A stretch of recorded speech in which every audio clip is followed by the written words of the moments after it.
I don't have to tell you things are bad. Everybody knows things are bad. Everybody's out of work or scared of losing their job. The dollar buys a nickel's worth. Banks are going bust. Shopkeepers keep a gun under the counter. Punks are running wild in the street, and there's nobody anywhere who seems to know what to do, and there's no end to it.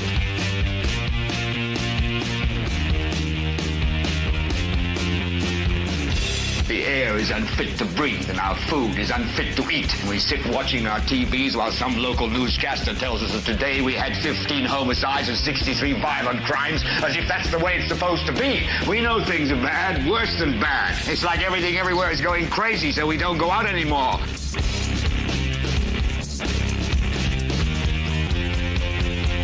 We sit in the house, and slowly the world we're living in is getting smaller, and all we say is, please, at least leave us alone in our living rooms. Let me have my toaster and my TV and my steel-belted radios, and I won't say anything. Just leave us alone. Well, I'm not going to leave you alone. I want you to get mad.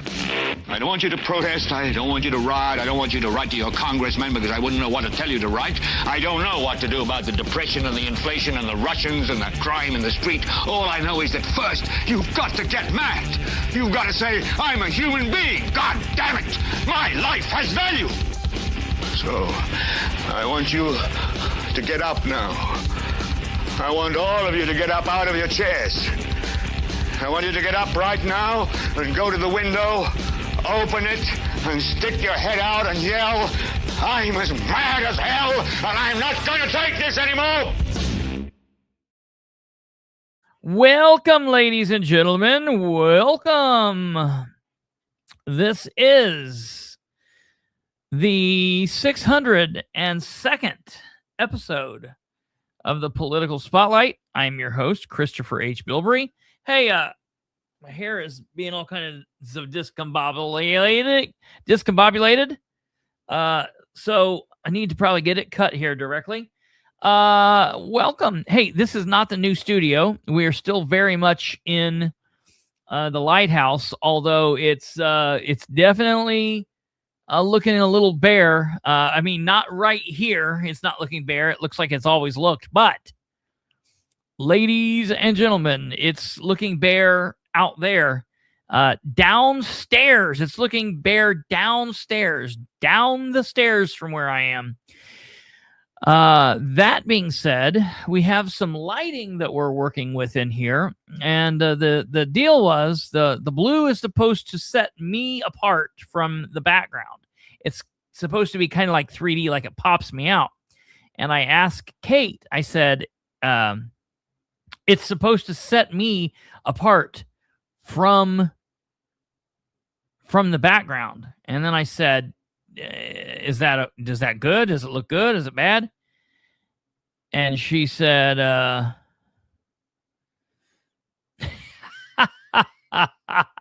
Delaware County Advocate.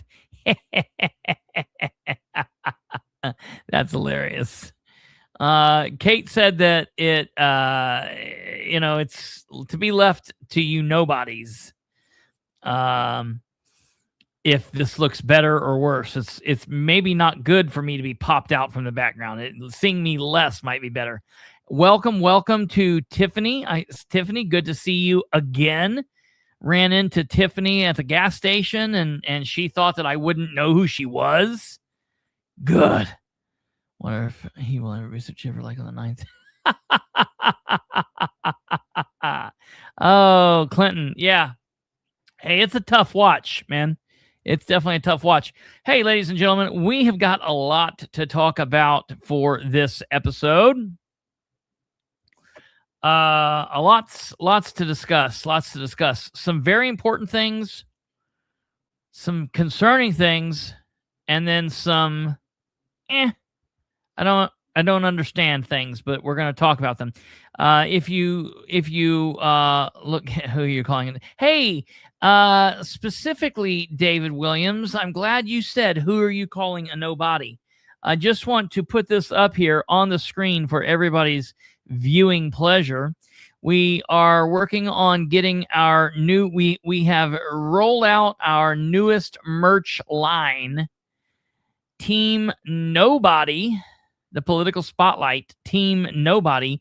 If you want to be on Team Nobody and show your team spirit and let everyone know that you're a nobody, then you, ladies and gentlemen, can acquire. Oh, I really wanted to say acquire the fire. Acquire the fire. How weird was all that weirdness? If you want to acquire one of these amazing t-shirts, please let me know. Look how great this is. Team Nobody.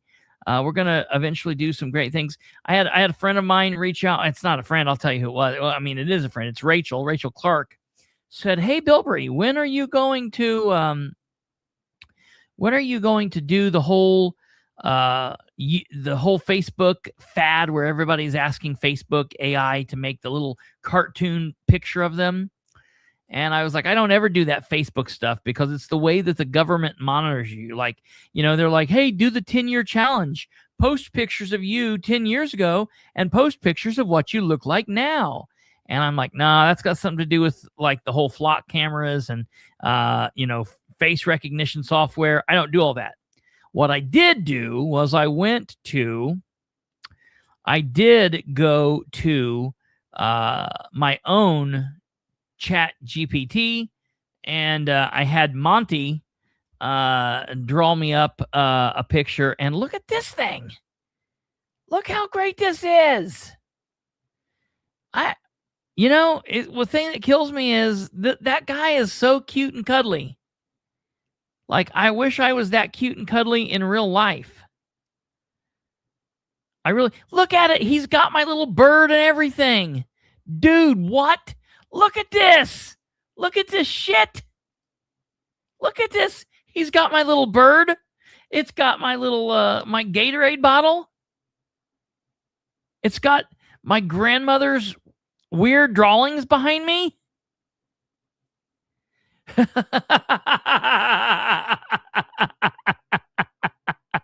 Looks like Gabe Whitley.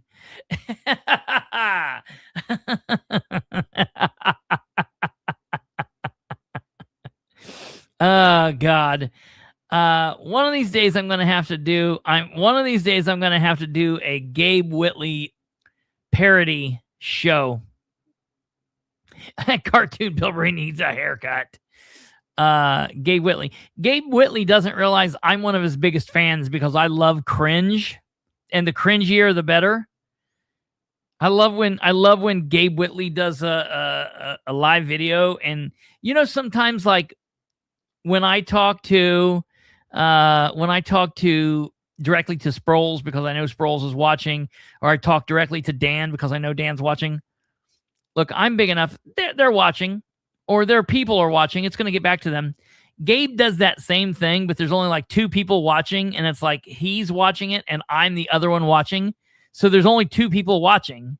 And he's like, I'm talking directly to you, Governor Braun. And then he goes into this coughing fit. But then, like, also the camera has fallen, and it only shows like half of his head.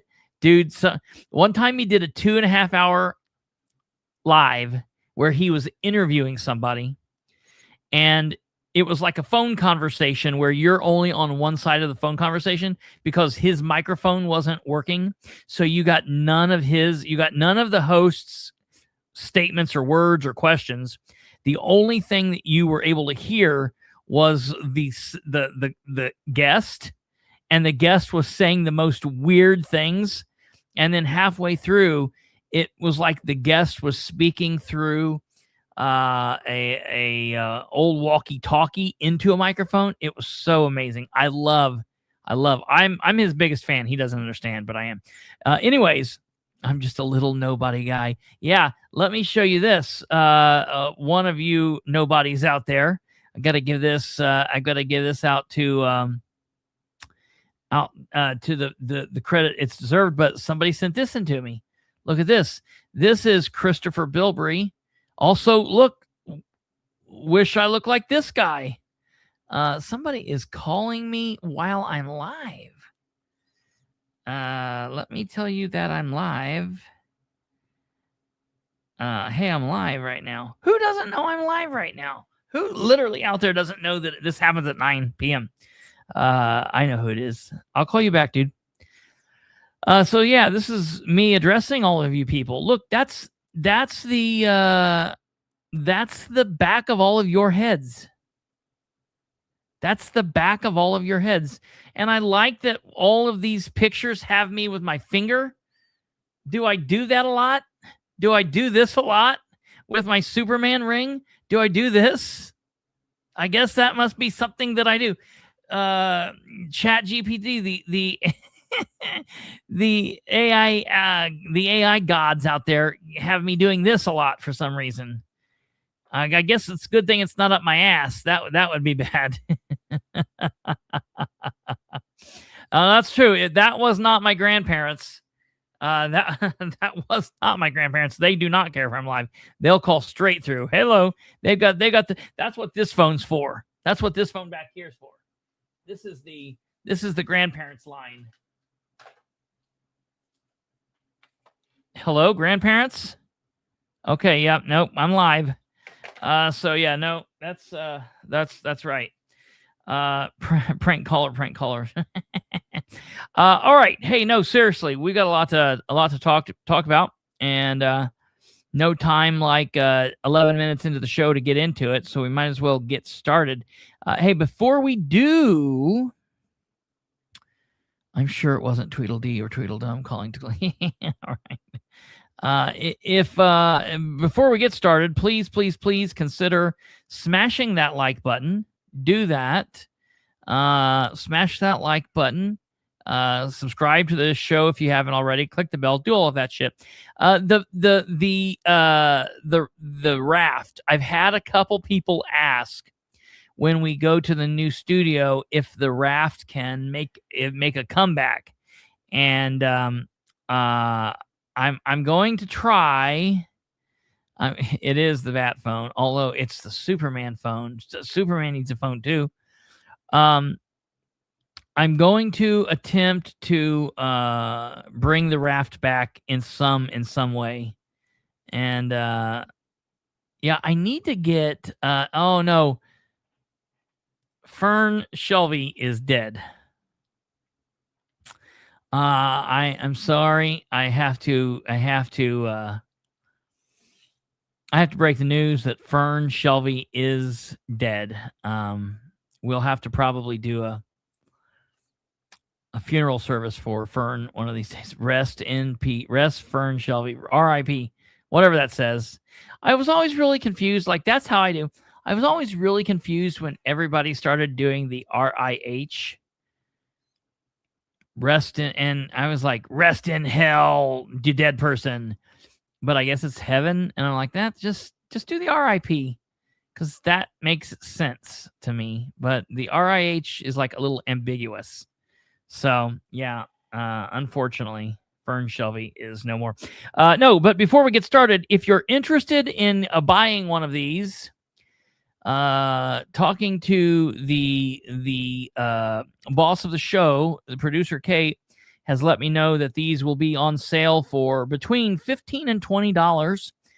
The best $15 or $20 you could ever spend. 15 will probably be for like the smaller sizes, like small or medium. Maybe no, like 20 and up will be large. If you go crazy, if you get like a Bilbrey size, it might be 25. I'll let you know, but we're going to try to keep it like 20. We'll just do it 20 and under. So there you go. We don't need to make money. We just love talking about not selling guns because it's YouTube. Okay, so no. All right. That's that. You can find stuff about that on our social media. Check that out on Facebook and give me your size and things like that. I think here's what we're going to do. I'm going to order a large plethora of shirts, and then you're going to let me know if you want them, and I'll send them to you. We can meet up or whatever, and we'll get them to you. So we'll do it like that. I need to look. We're going to have hoodies. I'm going to try to work because I love the hoodies. I get it. I understand. Let me see. I mean, here's what I want to do. I don't want to make anything really crazy priced because no one in the hell is going to buy a hoodie or spend a lot of money on my shit. Why would they do that? That's insane. So I need to see how much we can do the hoodies for and find out like how much, because we're not trying to make a lot of money on this, just enough money to pay and get it out there and maybe make sense. You know what I mean? Like $1 or something like that. So we will see. We will see what goes on there. I love it, Jason. I'll mark it down and we will let's see, XXL. So that's 2 X's. Okay, that got me confused earlier. I was looking at going down through the list of people that wanted them, and I thought they were telling me they wanted 2 XL shirts. What they meant was they wanted XXL shirt. They wanted 1 XXL shirt. They didn't want 2 XL shirts. So I got it. I finally dawned on me. It is what it is. We'll get you all taken care of. We will get keychains. I got rid of a lot of the Perception is Reality keychains. I'll get with Amy and we'll try to get some keychains and we can like pass those out or whatever. So yeah, that'll be great. All right, ladies and gentlemen. So we've got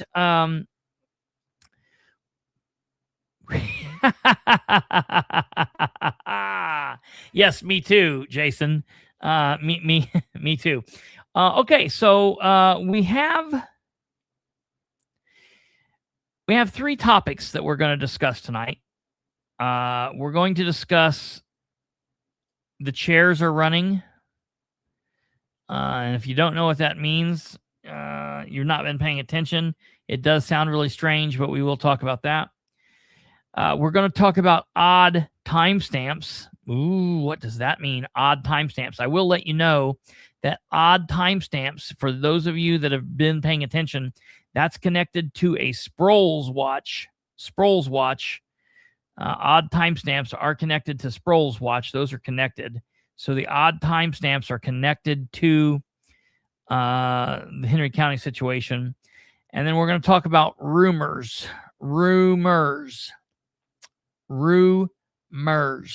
Okay. Now, I generally don't do this. But I did not know that. That makes me happy. Okay. I wanted you to run for something really cool so we could deal with you here in Delaware County. But are you running? That's you running in Yorktown? Not like a family member, wife, or brother, or kids, or something. I don't know who would be running. That's you running. If that's cool, well, I definitely back that. So I'm very supportive of that. Jason Gasaway in Yorktown. Here's what I want you guys to do. Okay, that's cool. And we'll have to have you on and talk about all of that. I follow Yorktown. I don't talk about a lot of Yorktown, but I know what's going on there. I listen. I listen. Okay. Here's what I'm going to do. I'm going to give you guys the choice, okay? I want you guys to put it out there, and we'll do it. Now, you guys won't do this because for some reason people never do. You guys are very good about talking in the chat, but it seems like people don't want to do this. I don't know why this is. I'm going to let you pick what we talk about first, second, and third. So it's completely up to you. This is your show. This is a choose your own adventure political spotlight. So if you want to talk about the chairs running, the political chairs running, and that's probably the biggest part of the segment show, press a number 1. If you want to talk about odd timestamps, that's number 2. And if you want to talk about rumors, press number 1. Jason Gasaway's already hit rumors, so he's put number 1. So let's see. 4. I want to talk about weed whackers. 1 for chairs, 2 for timestamps, 3. 3, Angela Carroll. Let's put 3 for rumors. Chris Bunner put 1 for chairs. 1, 1, 1, 2, 3, 2, 3, 1. Yeah. So let me do this, okay? Let me get this out of the way really quickly because I know that there are people here that really care about this. So let me get this out of the way, and I appreciate you guys voting. Let me do this just really quickly. We'll get this out of the way. I can't hardly recall too. All right, so we'll do the rumors here really quickly, and we can get this out of the way. Contrary to what a lot of people believe, I'm not going to spend a whole lot of time on this. All right, we'll get this out of the way quick. There are some rumors floating around here in Delaware County, and I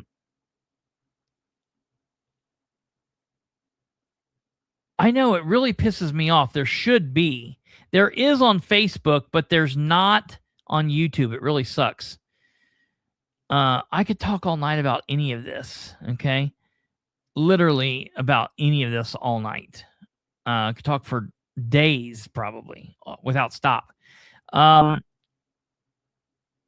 not going to post. I started to think about how I was going to do this.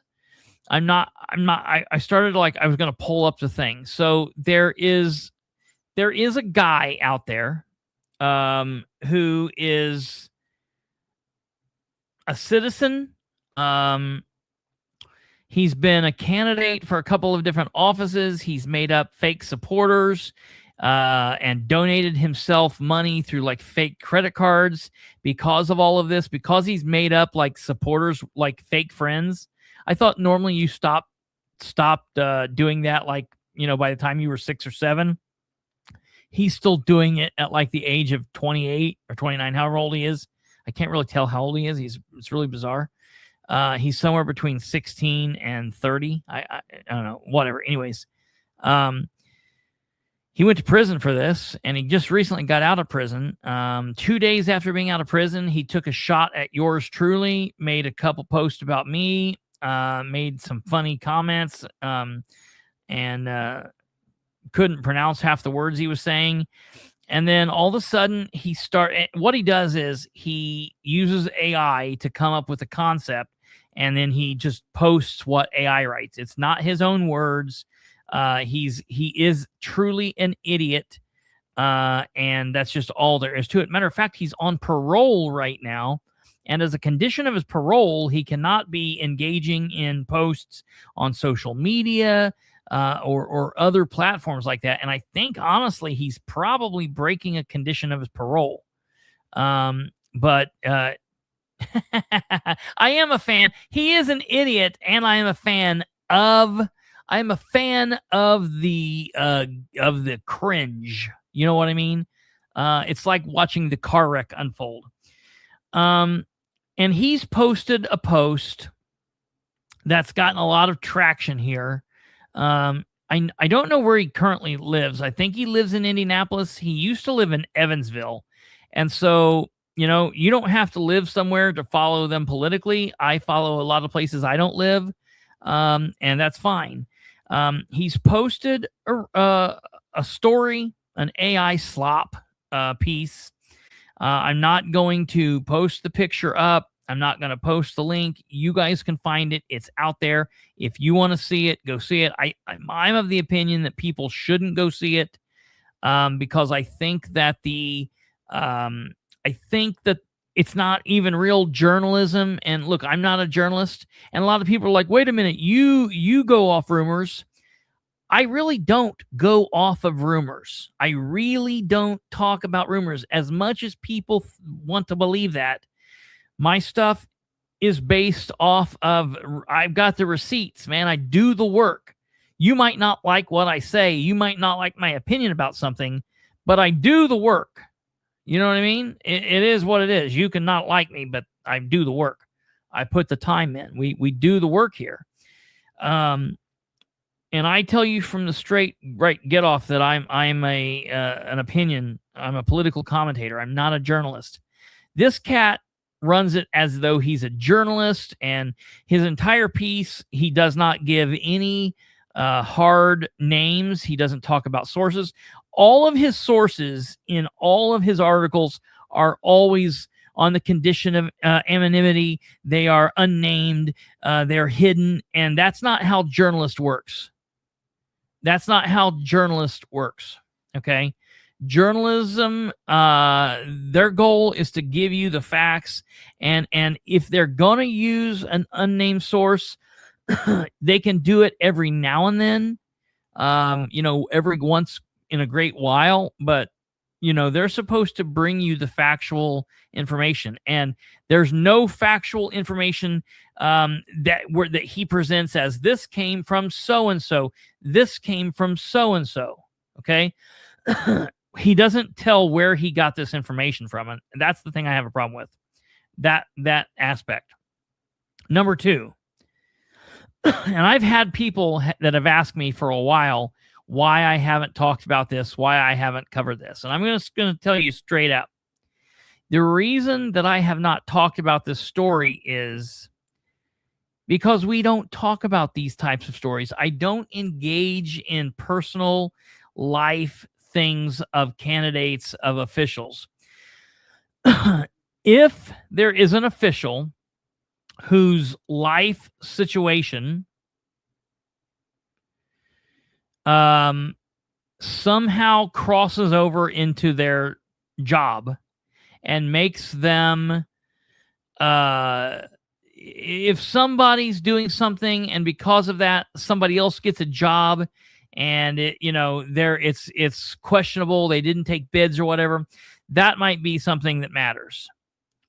If you have like a sheriff who has an issue and it's a mental issue or something like that, and there's facts that back this up, that might be something that you talk about because that person has a badge and a gun and they can take away your freedom. They can take away your liberty. They can kill you, so those that might be things to talk about. I don't know what the deal is with this rumor.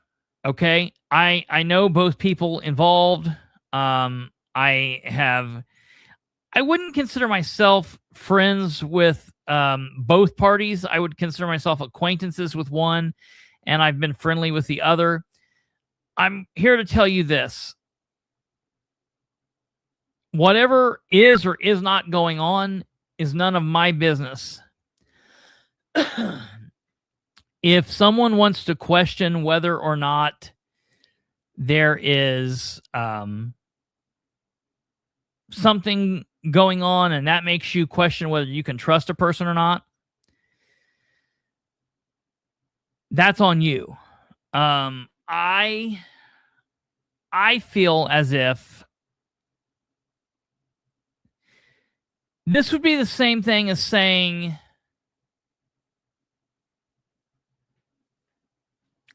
we need to talk about somebody if they're gay or if they, if some other lifestyle issue that, you just wouldn't talk about in a political situation. Sir Ballman saying, have they come out and denied it? I don't know. To my knowledge, as of now, I don't think any statements have been made about anything. As far as I'm concerned, this has not reached any level that I would talk about. I'm not going to give it any space until it would cross into the level of it's affecting someone's job or something like that. It is going to be left up to all people out there to decide what this matters to you and if it should matter to you, if it shouldn't. I am of the mind that there are situations out there that should be left between private individuals, their families, and their creators, their creator. If they have the same creator, different creators, that I don't know.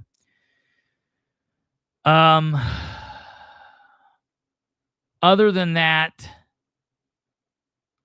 I don't think for what we do here, I don't think that it's crossed into something that we would talk about. Have we ever talked about things like this, Kate? To your knowledge? Kate's shaking her head no for the record. Now, if this is something that other people are interested in, I mean, to me, it's very much like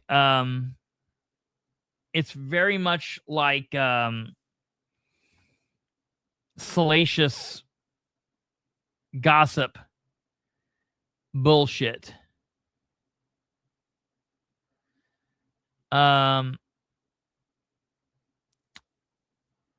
Yeah.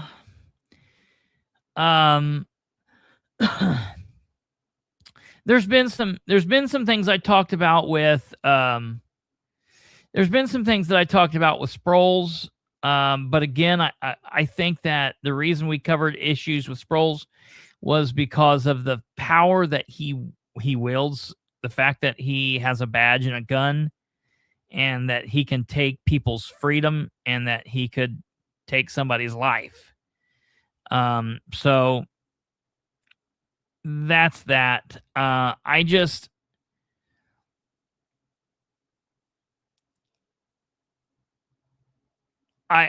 I'm in a place where I feel like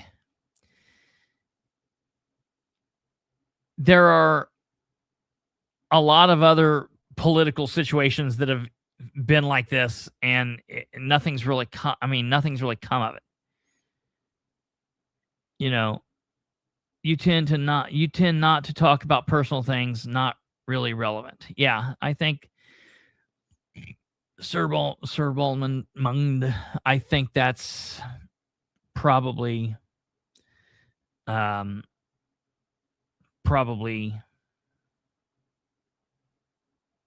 probably where I am with that. I don't know that I have anything more to say about it. I just want to let everybody know that when there's topics to talk about politically, we'll talk about political topics. If there is a personal issue that bleeds over into a political public issue, we'll talk about that. But when it's just trailer park gossip, right or wrong, true or not true, or fake or false or whatever, it doesn't, I don't think it does anything to enhance what we do here, I guess, is where I'm coming from. So that's what I'm that's where I'm at with it. As far as that goes, you know, I don't know if anyone is ever going. I mean, if there's ever anything, if anything else happens, if something big happens, we'll talk about political things. I will give my commentary on political things, but as of right now, I don't see how any of this fits into what we do here on the show. If anybody wants to say that I'm wrong, if you want to say, well, you've done this or done this, I'm perfectly fine with you taking that criticism. But I don't know if anybody seriously can. So that's it. Total madness. I don't know. Have you been in outer space? I think if you've missed this and don't know what I'm talking about, you're living a good life. You're not involved with gossip and trash. So that's probably good.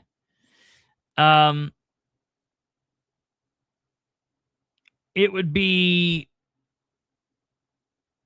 if confirmed, it affects politics.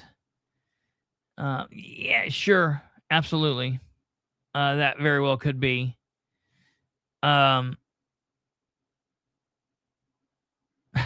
Alva.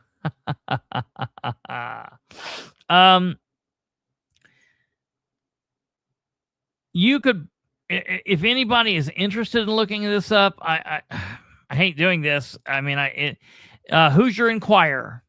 But be aware. Look, it's got Enquirer in the name. You know, it's very similar to like National Enquirer, although there's no editing. It's AI, and it is what it is. Swingers, cheaters, more cheaters, people getting their kids. You know, well, yeah, right. Absolutely. Okay. So that's that. And yeah, Jeff Walls, I kind of had to just because of what it is. All right, ladies and gentlemen, from there, we will go into the odd timestamps. But I didn't mention dragons. We will go into the odd timestamps because I do have to talk about this, and we will get this out of the way. And then I will let you know that there will be a lot more on this. Okay.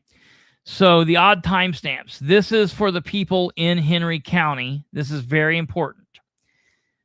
I don't know how I let this slip. When did we do the show? When did Sproles come out with his statement? On Friday?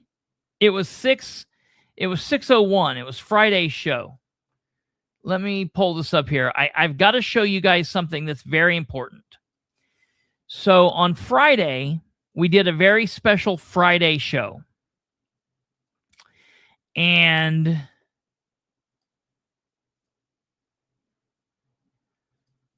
on Friday's show, I covered 2 videos. I covered the sheriff's video.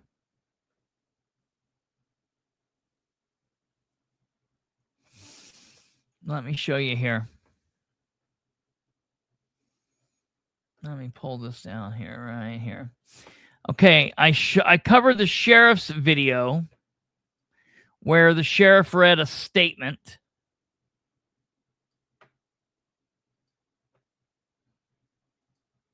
And this is you have a problem with the Aryan Brotherhood. Off topic for released from our custody by a judge shortly after being transported to the hospital via ambulance. Mr. Gully's mother stated publicly that he has had cancer and currently has double pneumonia, a blood infection, a heart infection, and shingles. None of these conditions were evident while he was incarcerated. Okay, this is Henry County Sheriff John Sproles.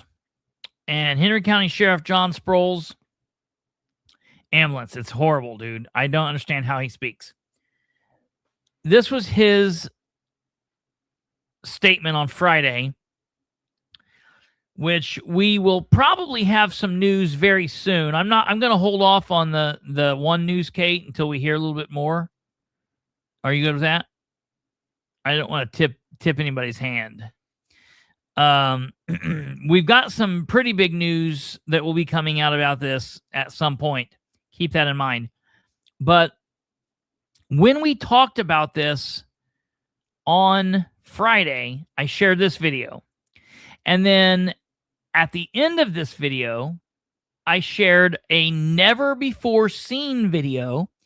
It was the full surveillance video of a beatdown that we saw on Nicholas Gully that Fox 59 News, Randy McQuaid, played a 20-second clip of. Now, I want to show you this. Randy McQuaid played this much. I'm going to show you right here.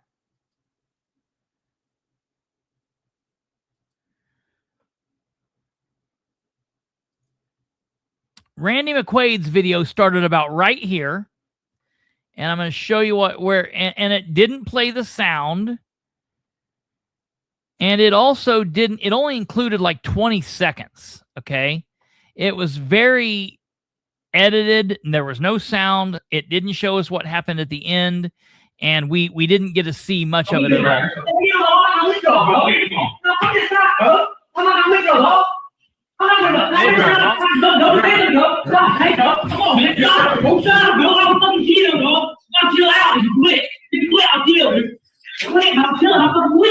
Quit. I'll chill out.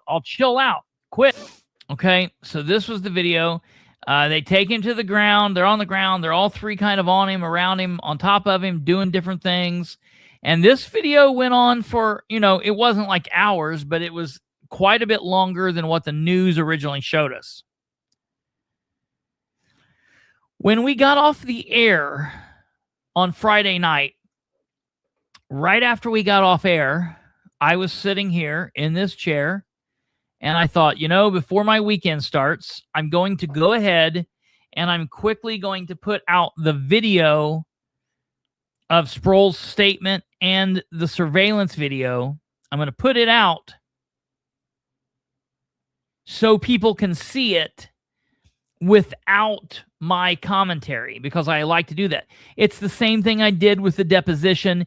Anytime there's videos like that, I did it with the Marquest Neil video. Anytime there's video like that, I try to do that.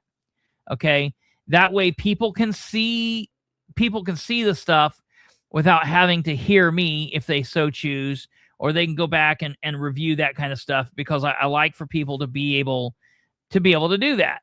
Okay, so this was that video. Okay, it's called Fact or Fiction, Sheriff John Sproul's edition, 2/6/26. Okay, and it, as I said, it shows you Sproul's, and that goes for like 6 minutes, and then at the end of Sproul's video, it shows you this. Now I want everybody to take a very serious look at what I'm getting ready to show you. And one of your candidates for sheriff is in the comments, and you would figure as a candidate for sheriff, he would really care about this news. But because he is a narcissistic tool bag potato head, it will not matter. The only thing that cares to him is hearing his own weird-ass voice telling you, I'm a defensive tactics instructor for the academy. I was a purple belt instructor, and I used to teach and I had to walk because I was suspended and all this weird stuff. But yeah, whatever. So he might win sheriff of Neverland. I don't know, but he's not going to win in Henry County. So what's important here is this is the actual video. And I was watching this, and right as I put it out and I put it on, I had showed it on the video that night, episode 601. 601 was done, and I was now putting out this fact or fiction video for everybody to see. And I was watching it after it uploaded. Okay. I did train some police officers, you idiot. I did. I swear I did. I really did. In a make-believe house, in a castle in the sky. When I put this together here, I looked at the top and it said Henry County, Indiana Jail, holding cell 1-1.09.26.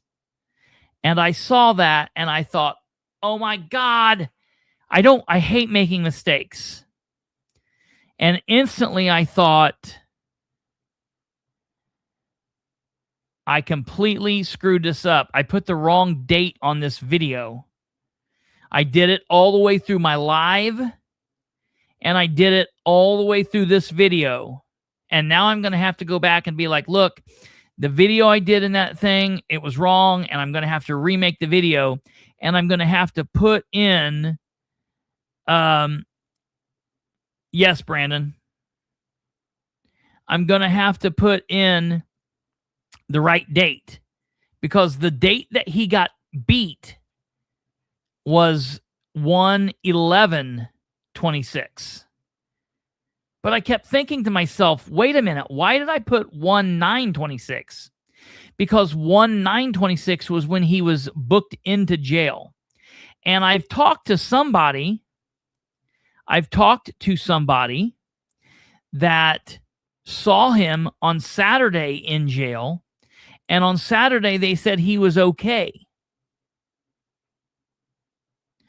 So the question was, where did I come up with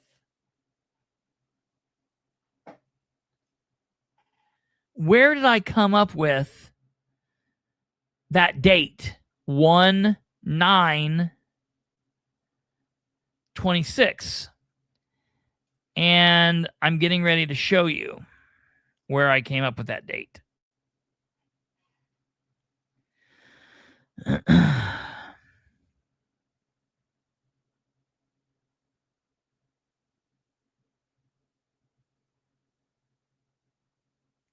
Stand by here. I'm pulling it up.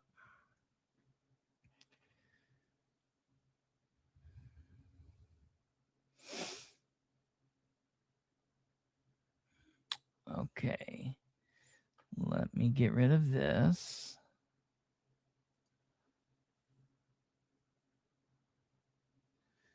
Share screen.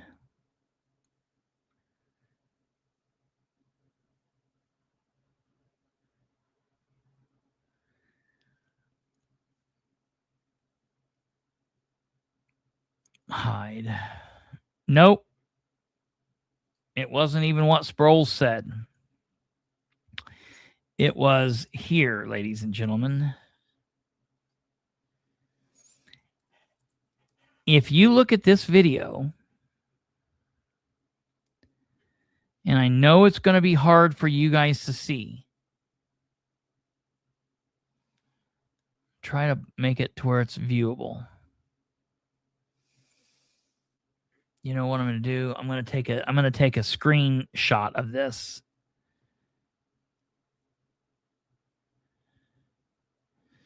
And I'm going to blow this up right here.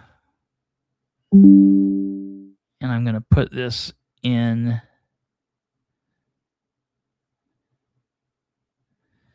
I'm going to put this in the overlays.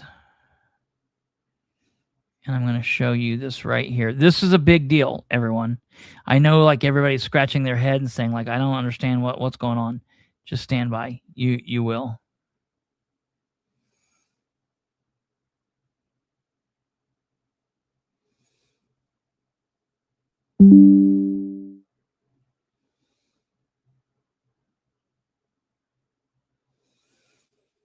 Here it is. This video, surveillance video, says B1104, holding group 1, 04 05 43.587 p.m. on 1/9/26.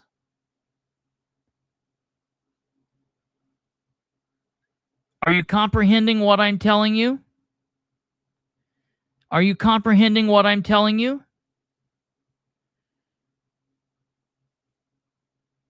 The inmates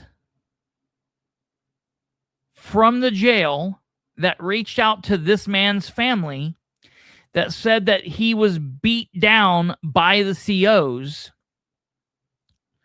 they said that it occurred on Sunday, the 11th. They said that it occurred on Sunday, the 11th. I have talked to an individual. No, not he got beat up the day he went in. Well, he could have. He got beat up apparently the day he went in. But then apparently he also got beat up 2 days later too. It wouldn't be no big deal if he got beat up the day he went in, because it just means he was in there longer beat up. My question is, did he get beat up on the 9th? And then he also got tuned up on the 11th too? Because, look, I think that video that we watched, I think the video of him that we watched right here, I think it looks bad. I think this video looks bad. Some people think it doesn't look bad. I think it does. I think it looks bad. Here he goes over to get water. I'm going to fast forward till the fight. Okay. Here, we'll watch it. I'm sorry to the family. We're going to watch this again. I know.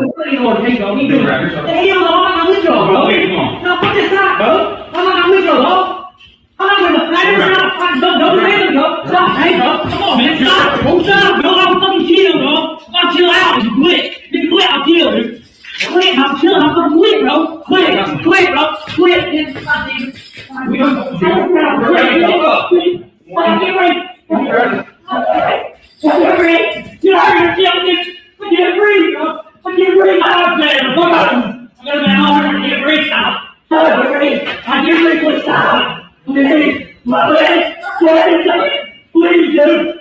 I gotta get hard. I told you I was chill, bitch.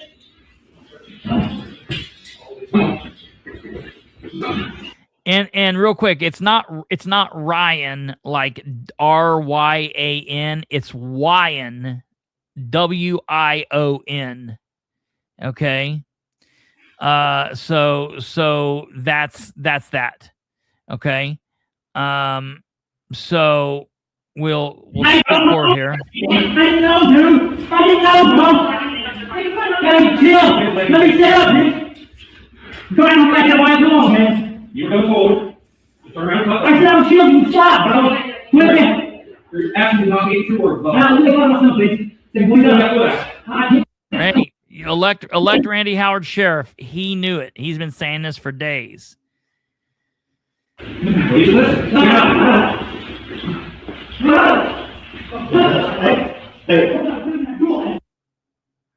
So there, ladies and gentlemen, is a serious question, because here's the thing. That yellow timestamp has not been seen before right now. The news didn't put it out, and it was covered by our banner accidentally, and I apologize for that. But that night I found it.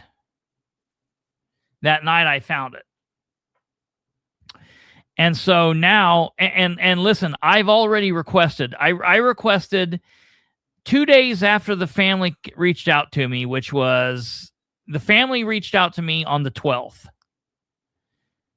He allegedly got beat on the 11th. They found out about it, and their family reached out to me on the 12th. A couple days later, I filed a record request. So we should have all of the video outside the cell, the day that he gets taken to EMS, in all of the other areas. I should have that video footage probably someday this week. And the minute that I have it, you all will have it. The very minute that I have it, we will get it ready and you guys will see it. So that is a promise that I make to you. That this is an issue. This is an issue. And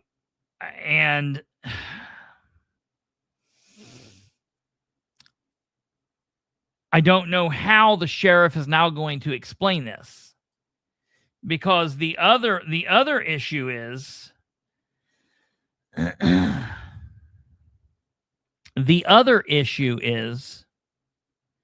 the sheriff has put out two separate statements. The first statement, where he was bruised and whatnot, and the second statement where there was no injuries and nothing happened and there was no issue. You said timestamps Where did I say timestamps? Oh, I did odd timestamps. No, that's just meaning like odd timestamps in general. There's the one here, and then the missing one, the one from. Oh, let me see what you sent me. Then the one that's missing from the 11th. Let me see what I'm getting sent. Oh yeah. No, I'll show that one too. That one's not exactly a timestamp, but I'll explain that too, because there's another situation. There's another situation here. Right now I'm following up on a tip that we just got right here. Give me 1 second. I'm looking here for something. Give me a second, because this is very important. Okay, because I feel like when we get a chance to call these assholes out, we really need to.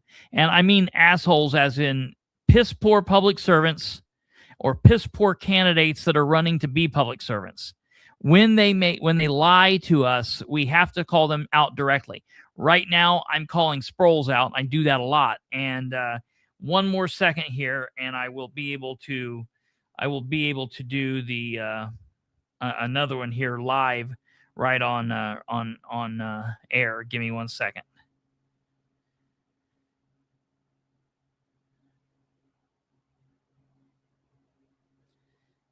Give me a second here.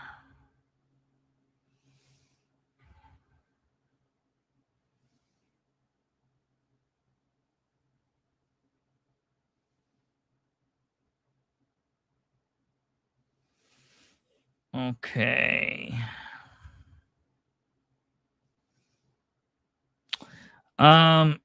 Randy, you just said here, I don't know if you're here or not. You might be here, you might not be. But you just said that you've been saying for several days now that he was beaten up over a couple different days. I just went through your Facebook page, your actual Facebook page, Randy Howard's Facebook page, and then I just went through Henry County, Indiana, and I'm not being able to see where you have said that once. I'm seeing where you've posted on this, and in my opinion, you're doing nothing different than the sheriff. You're grifting off of it.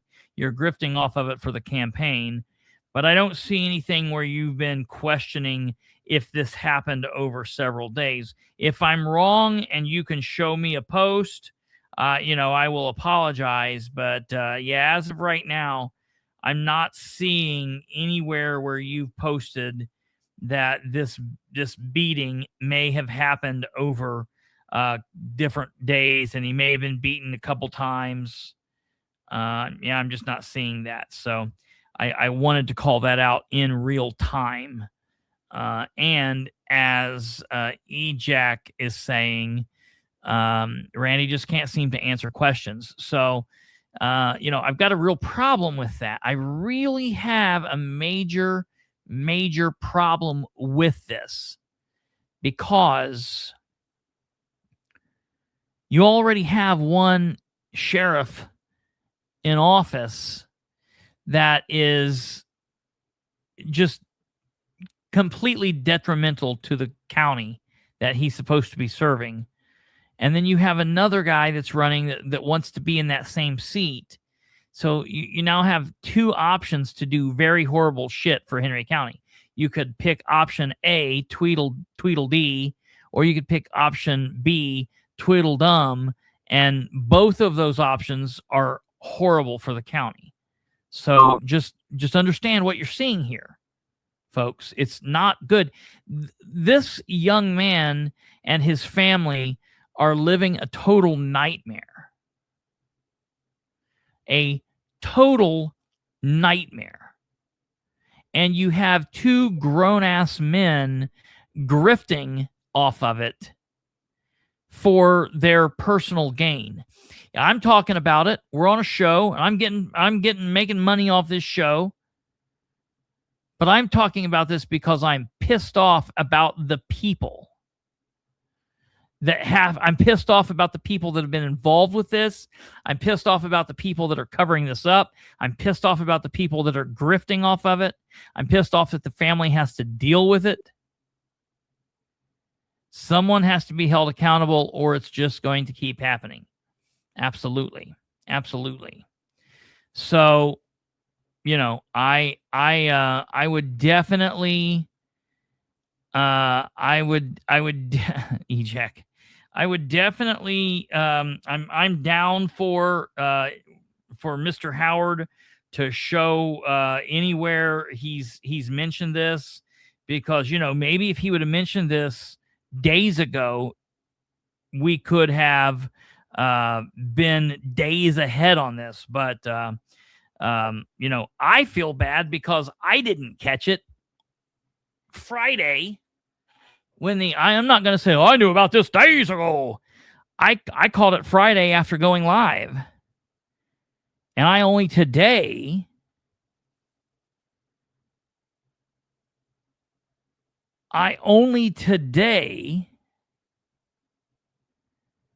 was able to contact the sheriff's department to ask about this time feed.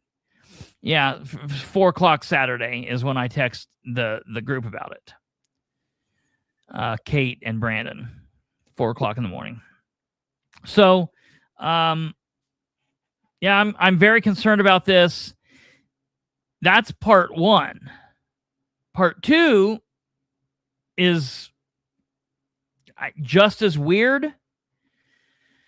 And I will show you this. So once I found all of this, then I really got to exploring.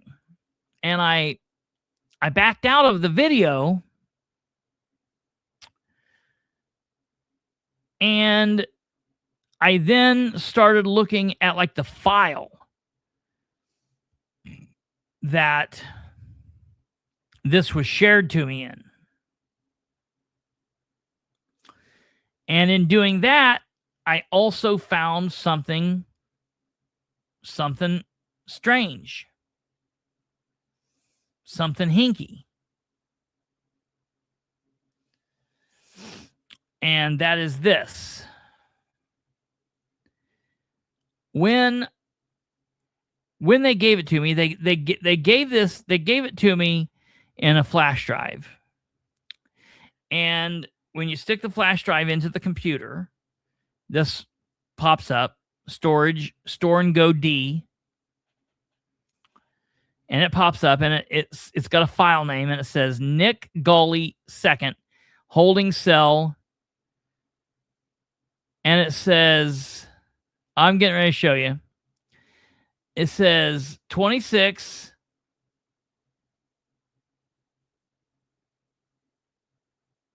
Let me get it here. Hold on here. Okay, you got it in the overlays. Good. Kate's on the ball, man. The overlays look like this. And what this says is date modified 1/18/2026 at 7:37 p.m. Now, I don't know what date modified means. I don't know what modified means at all, but I will tell you that maybe it's nothing. But I will tell you that looks a little strange to me, because 1/18/2026, that's the date that they kicked him out of the jail. They OR'd him from the jail. He was OR'd at about 7:30 or 8, between 7 and 8:30 on 1/18/2026 at 7:37 p.m. So, yeah, maybe that means something, maybe it doesn't. Not that big a deal. The biggest issue to me here is this. the fact that we ask for video of the day when he was quote unquote beat up, and they gave us a video that was recorded on the day that he was brought into jail, 1/9/2026. And look, maybe that wasn't modified. Maybe there was nothing wrong with the modification. But what Kate's saying there is absolutely correct. It's odd that they pulled all of that. They did everything that they were pulling it, looking at it, or whatever they were doing. They were doing all of that within the hour or two that they were taking him out of jail, that he was being OR'd from the jail.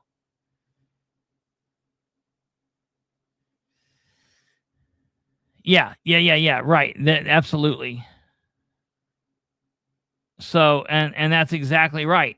Total Madness, 1000%. That's what you get. Now, what I find funny here is, again, let's point to all of the clowns in the room. Okay, Sproles is an absolute idiot. 1000%, no question. No question. Okay. But Randy Howard, a candidate running for sheriff, should be providing some answers, should be saying what he thinks, what he feels, but he shares this. I don't even know what the hell that is. A smack my face emoji. That's what you're going to get from your leadership when voting for Tweedledum. So, again, grow up, be an actual man, quit being a 13-year-old girl, quit giving us emojis, and say things like, start with your record, what your qualifications are. Several people have asked you, and you keep running away like a scared little girl. You say, "Oh, I'm not going to tell you now. I've answered all I'm going to answer. Delete, block. I'm going to answer in the upcoming future." What do you mean in the upcoming future? Say it right now. Right now is your chance. Matter of fact,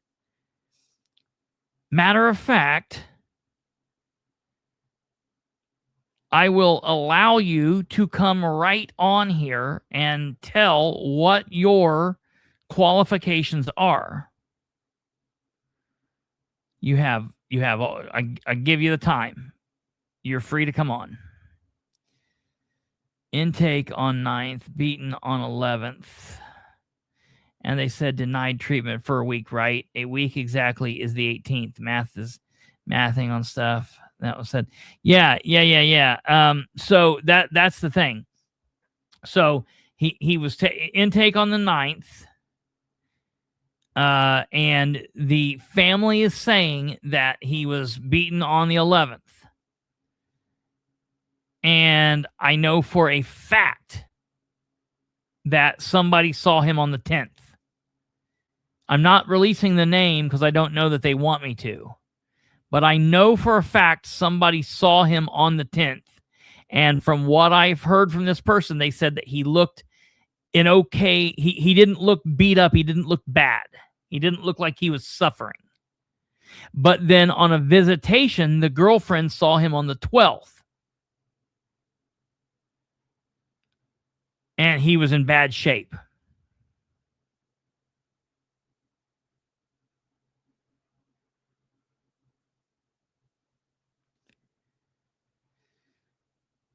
Amanda says, he blew my phone up on the 9th. Okay. This is very good. Can you tell me what he was, in a roundabout way, what was he telling you that he was hurt on the 9th? Or did he mention any fact that he was hurt? Because what I'm saying is,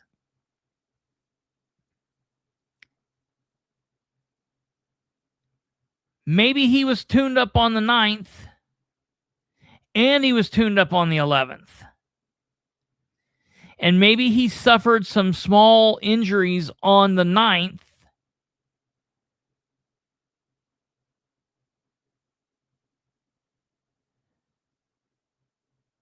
And, okay, yeah, right there. And his mother saying not to any of us. So this is a big deal. This is a big deal. I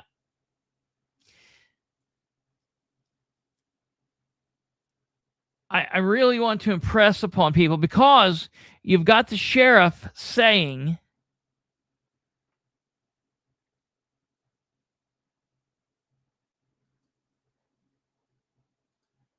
let me go back to this because I want we will play this. This is important. This is really big.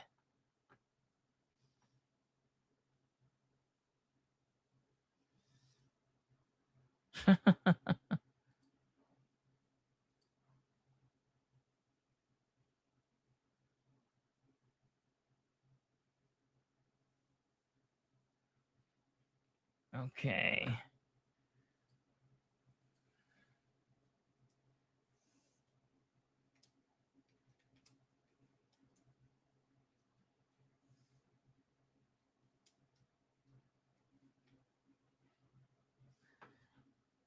Okay, right here we go.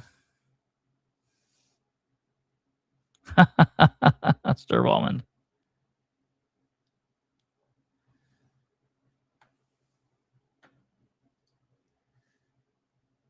Okay, here we go. Gotta wait for this to get past.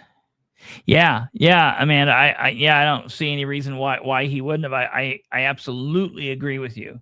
I fully agree that if that happened on the 9th, that you guys would have known about it. I fully believe that.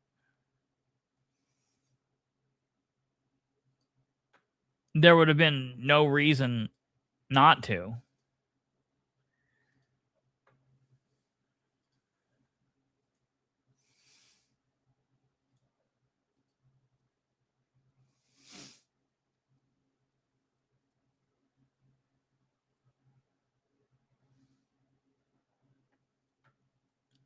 Okay, let's listen to what's said here. Tonight, a former inmate from the Henry County Jail is currently on life support at an Indianapolis hospital after his family said he complained of injuries while he was incarcerated. Henry County social media posts just they lit up this week with allegations of abuse. Fox 59's Russ McQuaid spoke with the Henry County Sheriff and the former inmate's family to try and get some answers. Right now, Nicholas Gully's family says he's in Ascension St. Vincent Hospital on life support, and they want to know how he got there. This is Nicholas Gully II during better days. This is Gully now. His family says he has broken ribs, double pneumonia, a brain infection, heart issues, and is on a ventilator after his release from the Henry County Jail. He was left lay at the Henry County Jail after something happened. I'm not really sure. He had told us when he was coherent that an officer fell on him. Gully was booked into the jail on January 9th on a trespassing charge, roughly the 24th time he's been arrested in Henry County. Sheriff John Sproul said when deputies went to fetch Gully to place him in a medical cell because he had the potential to go through drug withdrawal, he became combative. When resistance continued, officers took Mr. Gully to the ground in a controlled manner, applied restraints, and removed him from the group holding area. See, they're not releasing the date either. The date's not on there. That's so strange. I will add that this was the only physical encounter that we had with Mr. Gully while he was incarcerated. Over the next 9 days, That's such a weird thing for them to say.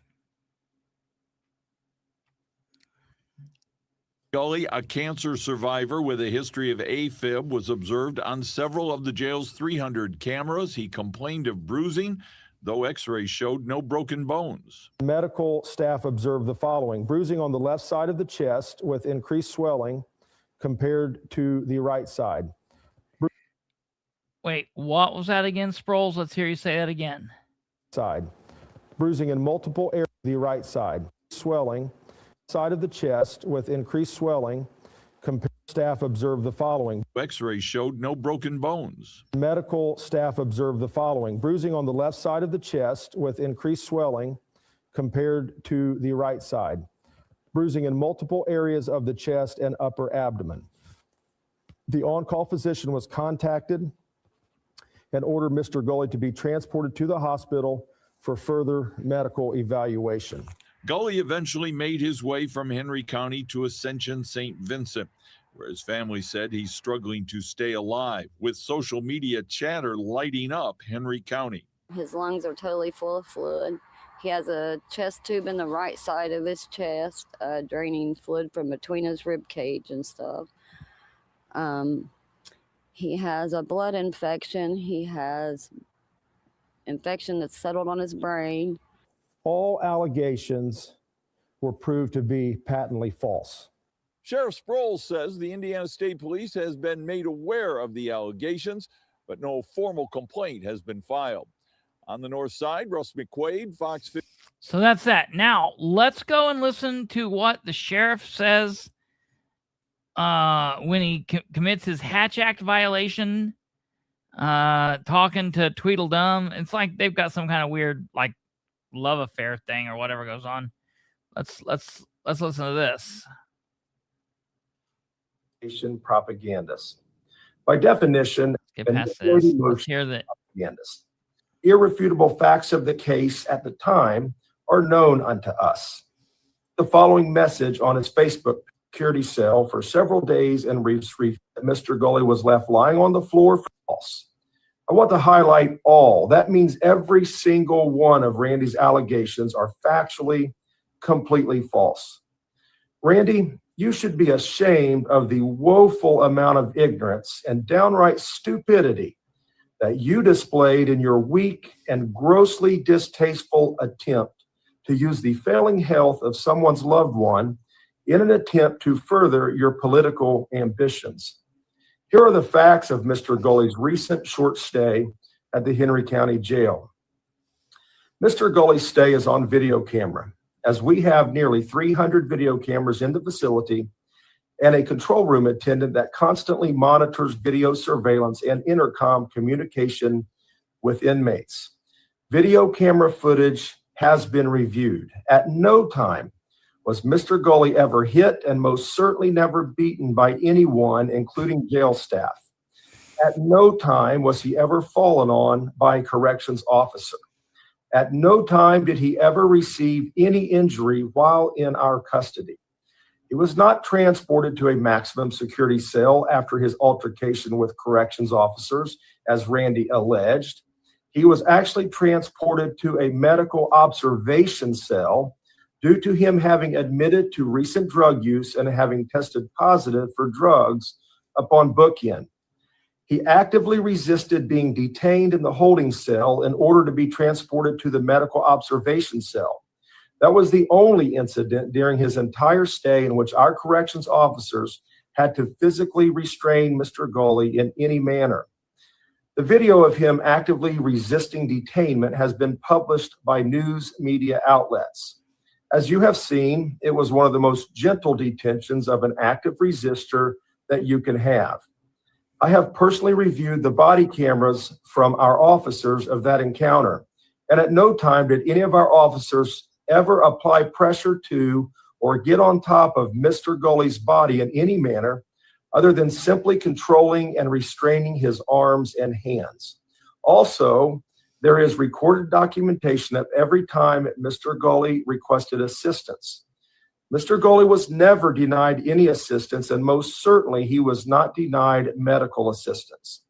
At no time was he ever lying on the floor requesting and being refused medical assistance. In fact, he was provided medical assistance promptly when requested. In regard to the allegation that Mr. Gully had a broken rib in our jail, on January the 13th, x-rays were taken by medical staff upon a complaint of pain, approximately 4 days after he actively resisted our corrections officers. The x-rays revealed no broken bones and no broken ribs. At no point before nor any point after the x-rays was Mr. Gully struck fallen on, nor was any pressure ever applied to his chest, neck, or head area while in our custody. Here is a brief overview of Mr. Gully's short stay while incarcerated in our jail. Mr. Gully was arrested by the Newcastle Police Department on January the 9th and booked into our jail at approximately 10:30 a.m. for trespassing at a family member's house.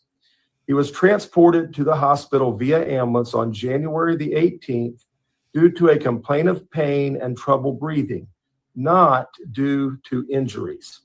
He was released from our custody by a judge shortly after being transported to the hospital via ambulance. What are you saying 4 days Mr. after? Gully's mother stated publicly that he has had cancer and currently has double pneumonia, a blood infection, breathing, not due to booked in, fallen on, nor was any pressure ever applied to his chest, neck, or head area while in our custody.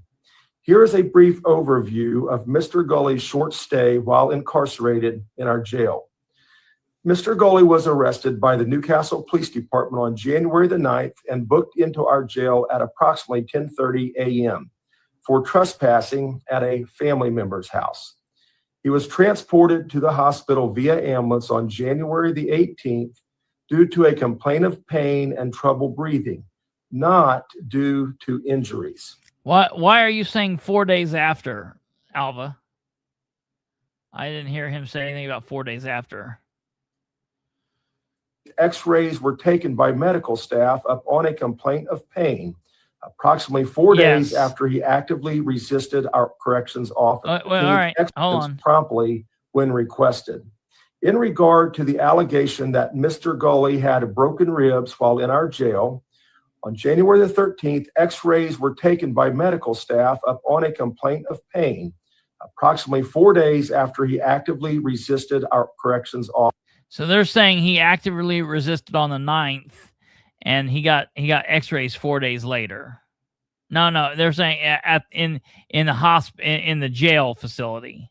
Officers. The X-rays revealed no broken bones and no broken ribs. At no point before nor any point after the X-rays was Mr. Gully struck, fallen on, nor was any pressure ever applied to his chest, neck, or head area while in our custody. Here is a brief overview of Mr. Gully's short stay while incarcerated in our jail. Mr. Gully was arrested by the Newcastle Police Department on January the 9th and booked into our jail at approximately 10:30 a.m. for trespassing at a family member's house. He was transported to the hospital via ambulance on January the 18th due to a complaint of pain and trouble breathing, not due to injuries. He was released from our custody by a judge trespassing at a family member's house. He was transported to the hospital via ambulance on January the 18th due to a complaint of pain and trouble breathing, not. Listen to this. Listen to how insane this man is. Listen to this sentence right here alone. Due to a complaint of he was transported to the hospital due to a complaint of pain, breathing, and trouble breathing. Not due to injuries. Not due to injuries. Well, let me ask you something. What caused the pain? Could it be the injuries caused the pain? Injuries generally cause pain. Well, and I don't know about you, but I consider bruising and swelling on the ribs to be injuries and the abdomen to be injuries of some kind. You don't just bruise and swell. Yeah.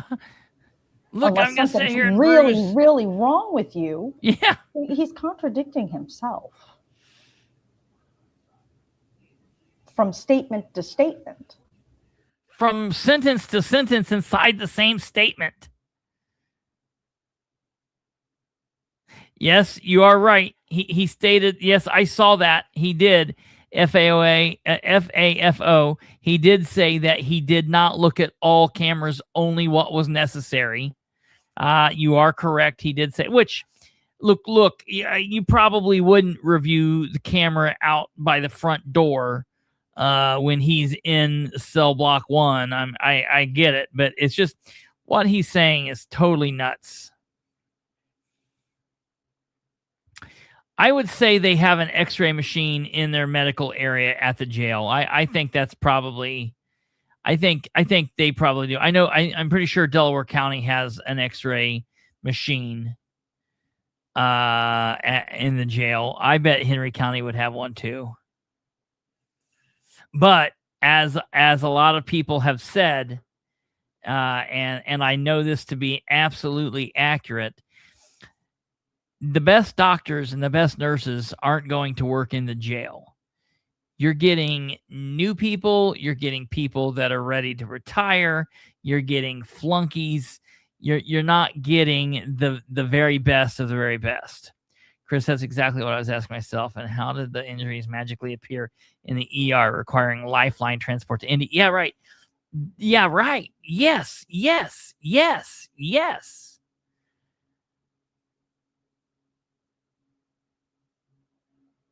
There is a serious issue going on here. And the thing is, Sproles is just dumb enough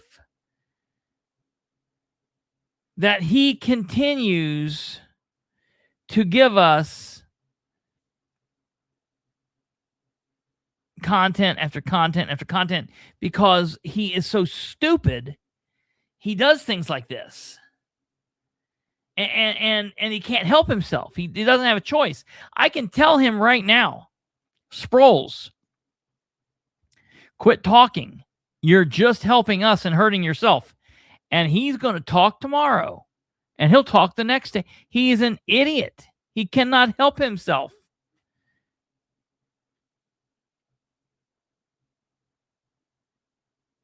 Okay, right there. Right there. Tabitha says, no x-rays on site. Someone comes in from the outside to do x-rays. There you go. He was released from our custody by a judge shortly after being transported to the hospital via ambulance. Mr. Gully's mother stated publicly that he has had cancer and currently has double pneumonia, a blood infection, a heart infection, and shingles. Absolutely, Shelley. None of these conditions were evident while he was incarcerated. I have personally been in contact with Mr. Gully's mother and father. I have been. All right, I'm done with that. So the bottom line is, we just heard him here in the two statements, go back to back. Okay, really crazy. And Ejek. And they took him straight to the ICU. So, I mean, he was in really bad shape. That's what that does. I'm just letting you know, this is questionable. I have real issues with this.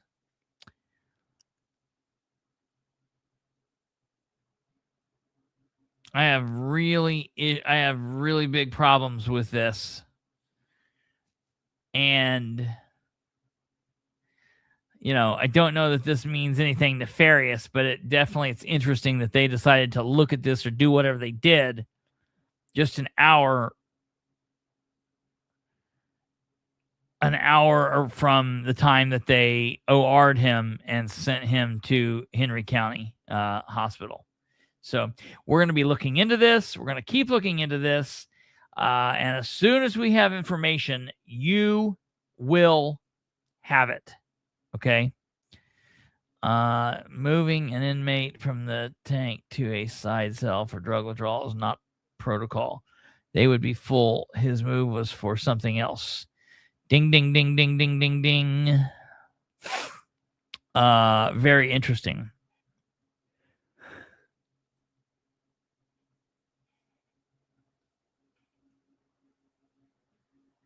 So, how do you come out of jail with bed sores and septic? Yeah, very good question. I'll keep you posted. We'll let you know what goes on with that. So that's important. And I will let you know that we are not going to sleep on that. We're definitely working on that. We're busting our ass, and I should have the rest of the video hopefully this week. I'll keep you guys posted. All right. That, ladies and gentlemen, is then going to take us into the chairs are running. Moving from Henry County now back up to Delaware County. Hey, Amanda, you know it. We'll continue doing that, and I will keep you posted, and you'll know as soon as I know. I'll let you know.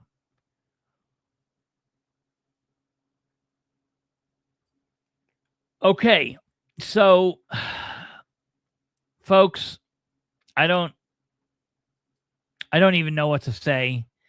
This election cycle is going to be insane. Yes, Eric, that's exactly true.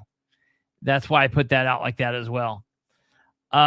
This election cycle, and I don't care if you're in Henry County or you're in Randolph County or you're in Delaware County or Madison County.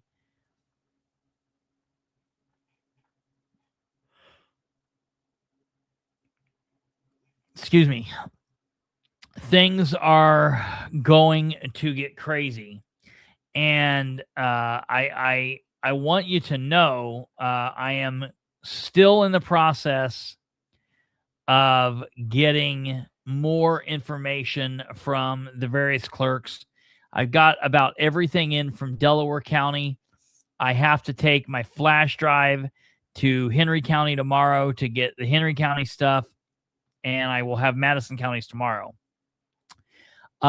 Shane, when I go in to get the video this week from the goalie stuff, I will be getting the rest of the Amy Bell, Brian Bell stuff. They've been dragging their feet, but I will get it all. I don't have more yet, but I will have it very soon. The really big thing that I want to talk about before we get all, I'm trying to compile everything. And the Indiana Secretary of State's office is now up to date.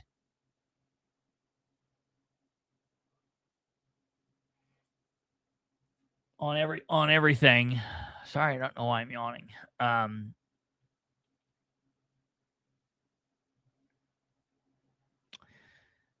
That's exactly right, Total Madness. So I have an honest question. I know shingles can cause a lot of pain. Can it cause bruising? I don't really know. If anybody's nurse staff is in here, medical could tell us, that would be great. Yes, Delaware County Advocate. I do pull directly from the Secretary of State's office, but that's what I'm doing. Let me show you here. I'll give you an example.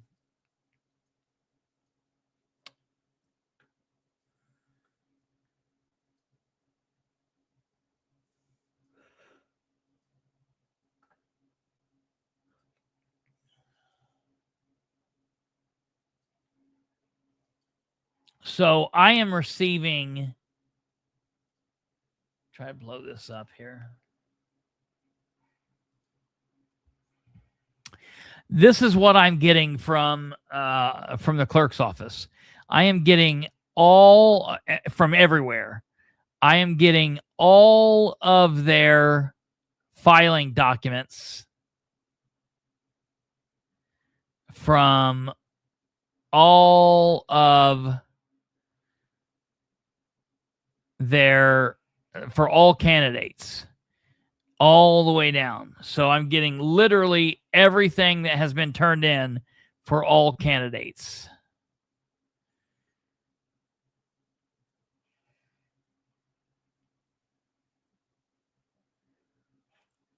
And so what I'm doing here is, the names I can definitely get, but I like to go through the paperwork. I like to make sure and see who see what exactly has been filed. I like to go through and make sure that everything's been done correctly.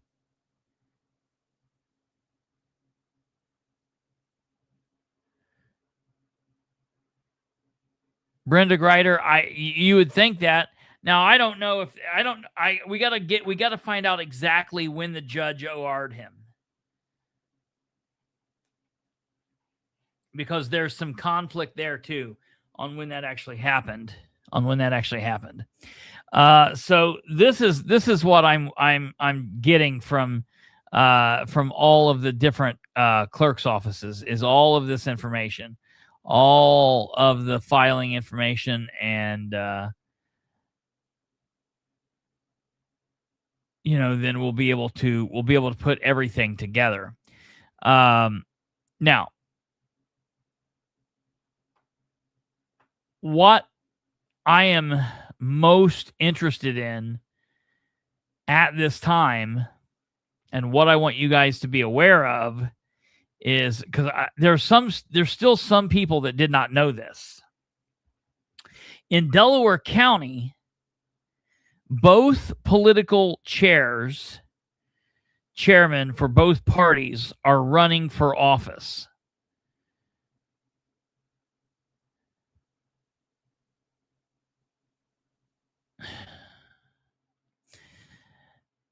Andrew Dale is running for District 26 State Senate against Scott Alexander. And because State Representative Sue Arrington is stepping down from that state representative's position in District 34, it's left the seat wide open. So we have several different candidates. For such a long time, we've had Randall McAllister and Richard Ivey. Well, I heard from way back that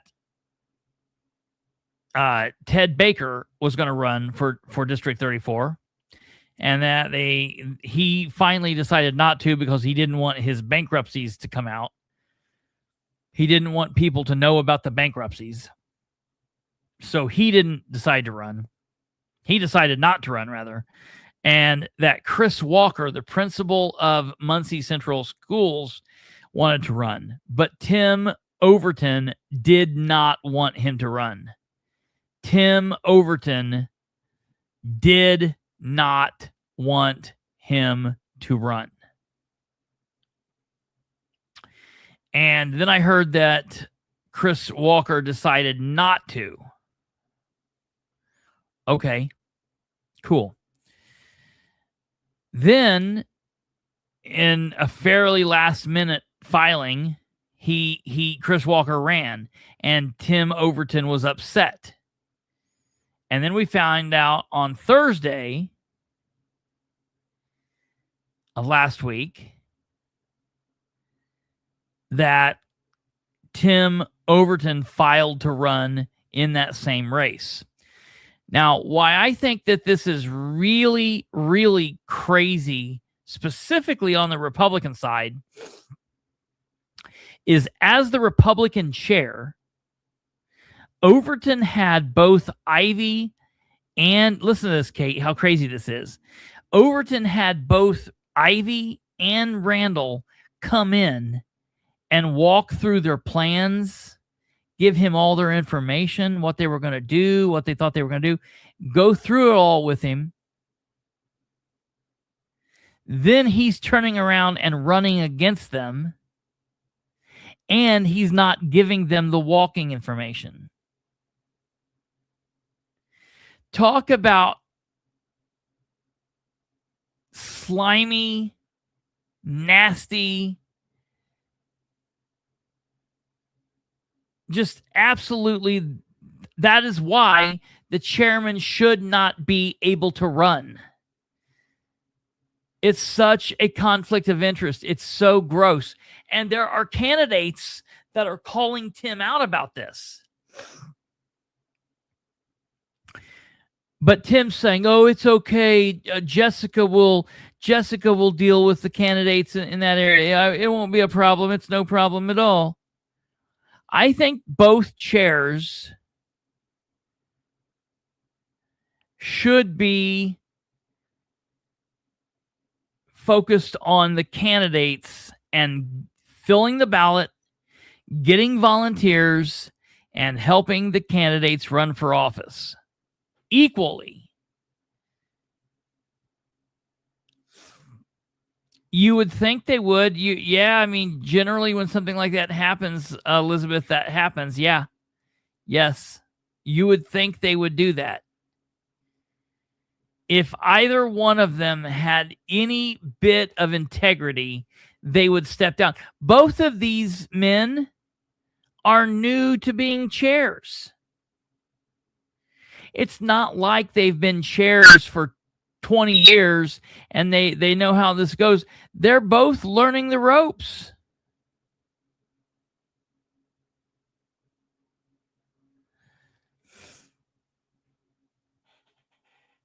Well,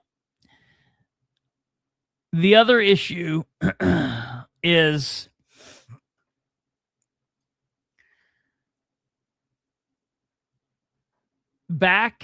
it's just the way that these chairs feel, the things that they do, and it's not just here. It's in Madison County and it's in Randolph. It's in all 92 counties.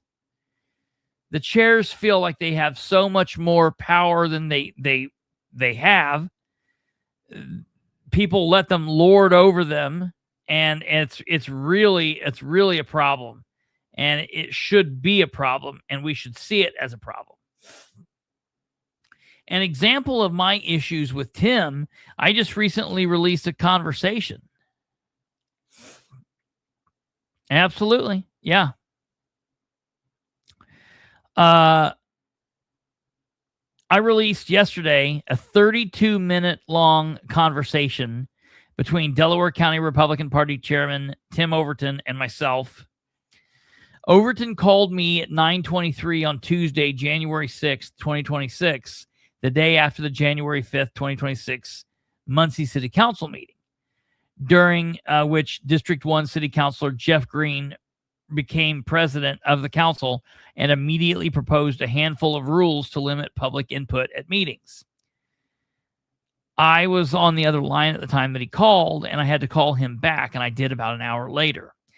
And based on my understanding of what had happened the night before, I basically knew that the call would be about the meeting. And because I found it odd that the county GOP chairman was calling me about the meeting rather than one of the 9 city councilors, I quickly decided to record the phone conversation. Now, I want to put this out there. I don't record every phone conversation I have. Contrary to popular belief, I do not do that. I don't even record every phone conversation I have with Tim Overton or all politicians. It's just when it's relevant to what's going on or it feels like it might be important to have for notes. And generally, if I do, nobody ever hears it. Nothing ever comes of it. However, the phone conversation that I had with Tim Overton was like none other that I've had.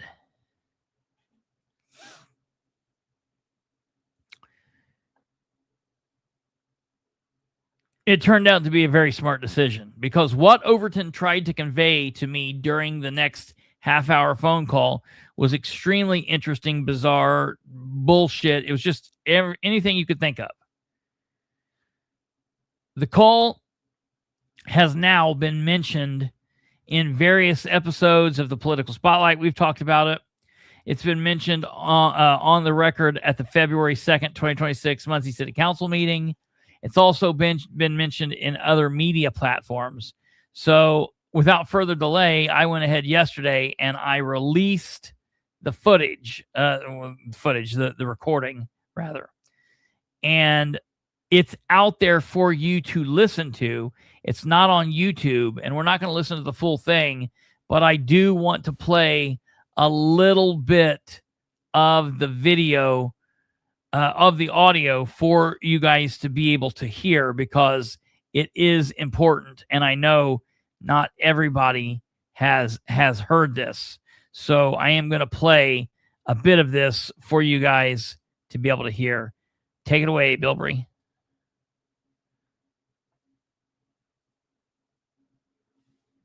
Hello, did I miss your call? Hi, Chris. How's it going, sir? All right, how about yourself? I'm doing okay. It gets louder. Just wanted to touch base about a couple things last night. Sure. So, nothing earth-shattering, but I just thought an alternative perspective might be helpful. I think part of the thinking is by moving the comment section to the front rather than the back, you're empowering people by enabling them to speak before actions are taken rather than after, if that makes So sense. let me stop you and ask you. So this is something that the party's pushing? No. This is the city council's decision, and it's the chairman's decision. Well, then what I would do I think, and if this is about empowering people, would be I would then go above and beyond, and I would offer, and there are councils that do this, and this is definitely something that is not just Bilbrey being crazy. There are definitely governments in Indiana that do this. I would offer a public comment portion at the beginning and at the end. So if someone is there, and set rules with that, meaning like you don't just get up at both sides and just go. Like if there's somebody that would want to speak without sitting through the entire meeting, then you could empower them to speak at the beginning, and they then could leave if they don't want to sit through the entire meeting, which that's the reason there are governments that do this. And then you could have the meeting, and then if there's something at the meeting that is brought up, then, and that's concerning to someone, or say someone gets there late. This is the problem I have with how the commissioners run this. Shannon Henry says, "Oh, you've got to be here before 9 o'clock to sign up."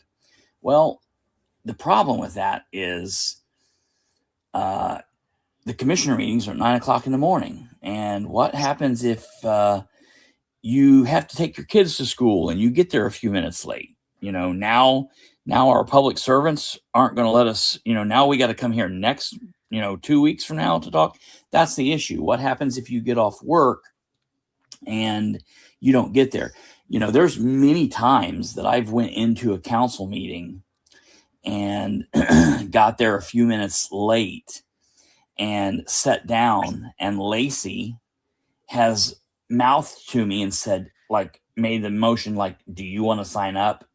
And I've been like, "Yeah, sure." And she's put my name on the thing. And so, there's, things happened, and as an elected official, I think the goal should always be to meet the public where they are. Sure. And Well, Sure. I guess the point I'm just trying to make is there are advantages to having the public speak to the representatives before Certainly. decisions are made rather than after. yeah. So, because after it's already decided, and then it's just people not like. Listen to what he's saying. He's so off kilter here. He only cares about selling his point. He's like, well, if we don't let people talk until after, then they don't get to talk about. No, you do, because we get to talk before each ordinance. But you're trying to kill that too. So that's the issue here. What he's saying does not make any sense. Liking what's ever been done, and I'm not saying that there's not importance to communicate that, but it doesn't change what has happened. I think Certainly. before, just And now you bring to the second goal. That's why the city of Muncie government has always been along. And again, there's other governments that do this. They have always allowed public to speak before, like when they bring a topic up and they read through it. They've always allowed the public to speak on those topics. so they could get to speak to the elected officials. See what I'm saying? So that's already in place. But then Green killed that last night by saying, well, we're not going to let you speak during the introduction. So now you can only get speak before we pass it. So, I mean... Okay, hold on a second. I got to get here because I'm... Sure, you're fine. In my car. Well, I guess I should back up and say one of the reasons that the change is desired is that the meetings in the past have been deemed by many as yes, Doublefoot, I did. and the unprofessional. I'm quite look proud. Has chased out at least 2 businesses from Muncie.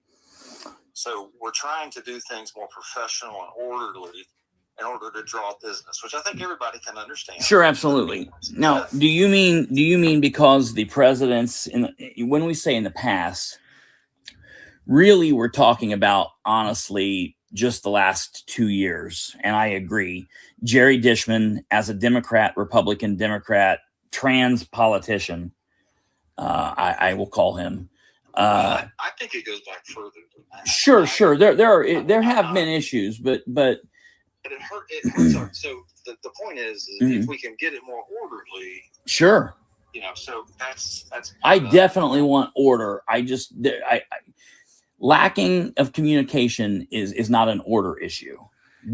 Cutting communication by a minute is not an orderly issue. Well, but I mean, I don't know. There hasn't been a minute. There hasn't been any minute limit in the recent past. Yeah, it's been 3-minute limit since 1996. But nobody's called anybody out for going over 3 minutes. No, you know what? You're right. You're absolutely right. Because if you're speaking to your elected officials, and if you go to 3:30 or if you go 4 minutes, dang, that's horrible, and it's tremendously bad, and you know what I'm saying. But at the same time, but if you're trying to limit people from speaking. No. Professionalism is the goal. Well, so then I can see how you might disagree, but I'm telling you that's the motivation. It's well, professionalism that doesn't chase away business. And this is what my concern was. My concern was, and I said this last night, and I'm going to say it. I'm going to continue saying it.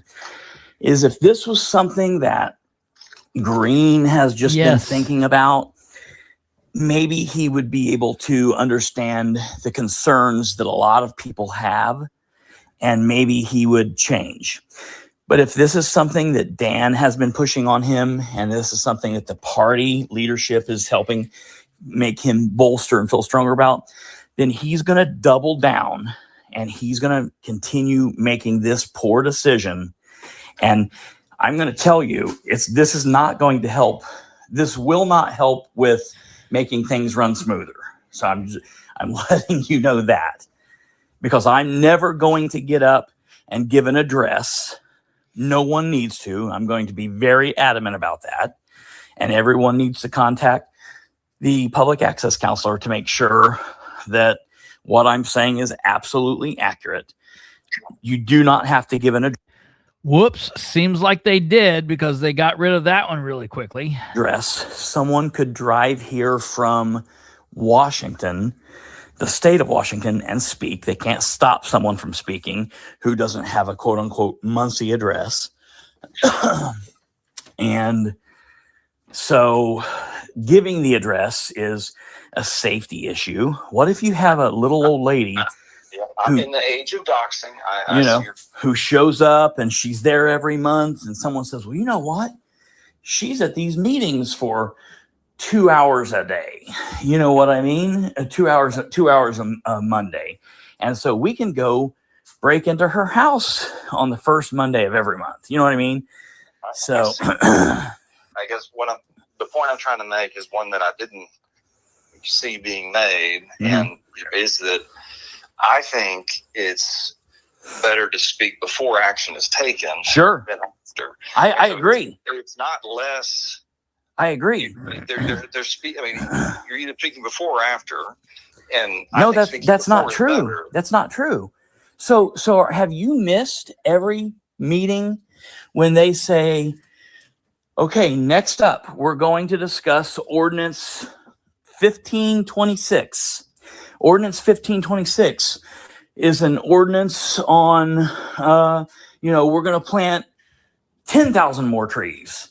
And they have the arborist get up, and the arborist says, well, we got a grant and we're going to do da-da-da-da-da. And they have that person speak. And then the council says, anyone from the public, and they allow the public to stand up and speak on that issue. And then they vote. So how is that not the public speaking before an issue? They don't vote and then let those people speak. So whatever Green is telling you is his method for this.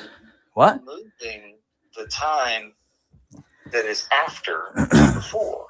There's equivalency. The time that between is the after or before. It's just changing. Instead of after, it's before. Right. And that's the big issue. So again, Again, if you speak before, you have an opportunity to influence action. Influence action on what? So what action are you trying to influence? I guess that's what I'm not understanding. The decisions of the votes. Okay, so are you not understanding what I'm saying? This certainly sounds very, very bizarre that you're not understanding what I'm saying. People are able to speak in November and in December. Okay, last night, people were able to speak before a vote. But, you're aware of that, right? I can send you last month's meeting and show you how people were able to speak on each item before the council voted.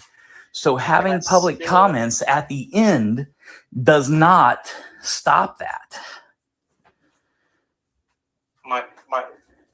My point is, everybody is able to speak before decisions are made.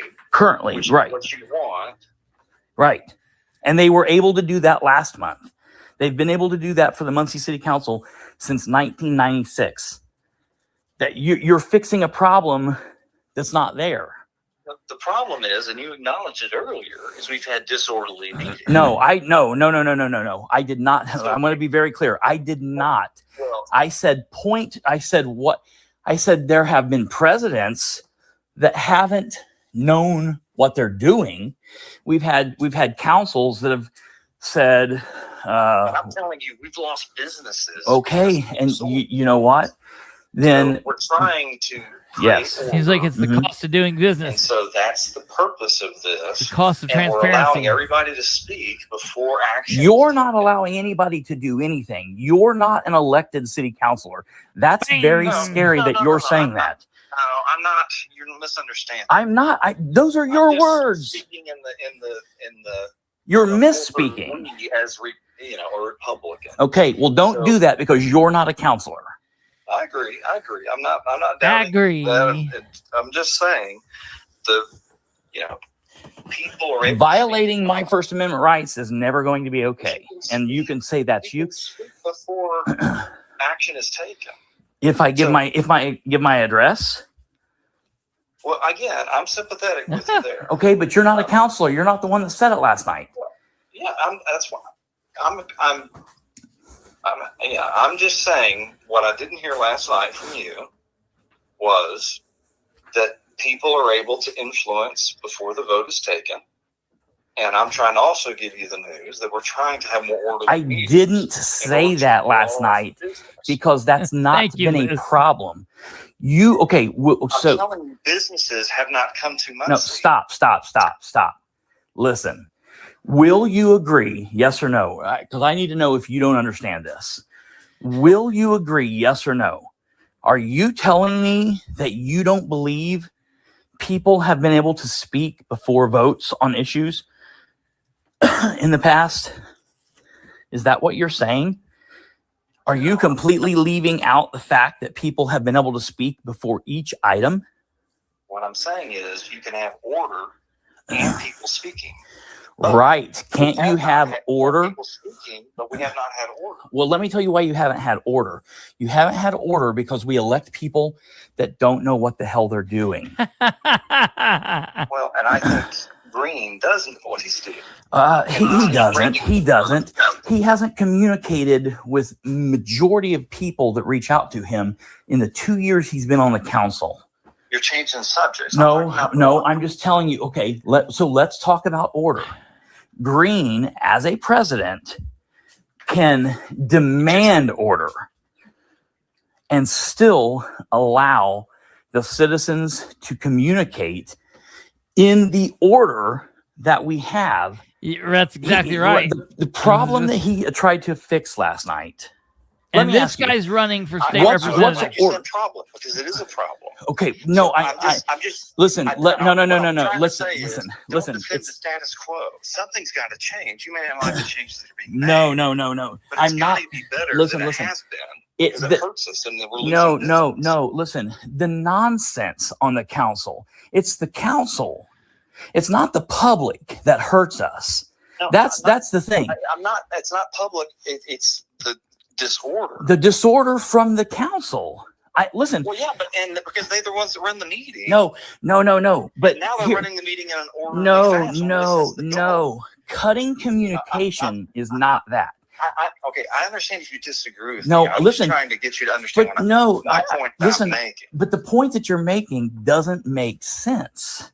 And I can explain to you, I can point to reasons what you agree that it's been disorderly, correct? I'm going to tell you, yes, and I'm going to qualify that here in a minute. Okay. No. I'm going to qualify. Sir, this is the problem. Like the change, no. But change is necessary. We both agree change is necessary. I forgot about some of this. You want the status quo of disorder, then? You said it's disorder. Do not put words in my mouth. Woo! Let me explain to you. Okay, stop. That the status quo is acceptable, yes or no? I'm not going to answer a yes or no. I'm now going to qualify the statement. The status quo with the president and the reading secretary fumbling over themselves and not knowing if they need to take a voice vote or a roll call vote and not knowing if this is a first read through or a second read through. All of that embarrassment and disorder needs to change. Yes. Absolutely, I agree. 100%. That's exactly right. What does right. not need to change is the communication between the bosses of the counselors and the council. That does not need to change because the disorder has never been between the people speaking. If somebody gets up and speaks and is dropping F-bombs and is going on for 10 minutes. I understand. Yeah, so all you wanted to do was sell your point without listening. That's also a problem. Communication is lacking. I'm trying to get around a filibuster. Okay. I won't speak. You sell me on your point and I won't talk. Well, no, here's what I'm saying. Last night, you didn't make any reference to there is a problem. You don't like Jeff's solution. No, that's fair. The solution's not to the problem. I didn't talk about the problem last night because I have for 2 years. Be fair and identify that there is a problem. Okay, well, I'll do that next time. Disorder, and you can frame it just the way you frame it. Yes. Hey, there is a problem clearly in the Muncie City Council. And the problem starts and ends with every one of the elected officials, all of the counselors, all of the executive branch, all of the employees on the executive branch, and the bullshit that they do to each other back and forth. That's the problem. The problem is not the citizens addressing their elected officials. That is not the problem, period. Republican, right? Yes, sir. Okay, but it's a problem, and you also need to know that it has cost us 2 businesses from coming to That's town. A shame. Okay, but so now, yep. you may not like Jeff's solution. Let's give up the Second Amendment because that's given us problems too, right? Well, yeah, fair point. But I'm just saying, You did last night. You did not identify that there has been a problem. You're right. Last night I didn't, because I have for the last 4 years. Well, but I don't think you know that we've lost 2 businesses. I'm trying to give you. Yeah, I am aware of that, sir. Okay, I'm not. I don't just have my head in the sand. I didn't know there was 2. I'm assuming there have been businesses that haven't come to Muncie for various reasons. I'm assuming there have not been businesses that have come to Muncie because our mayor is kind of bizarre. I'm sure there's lots of reasons.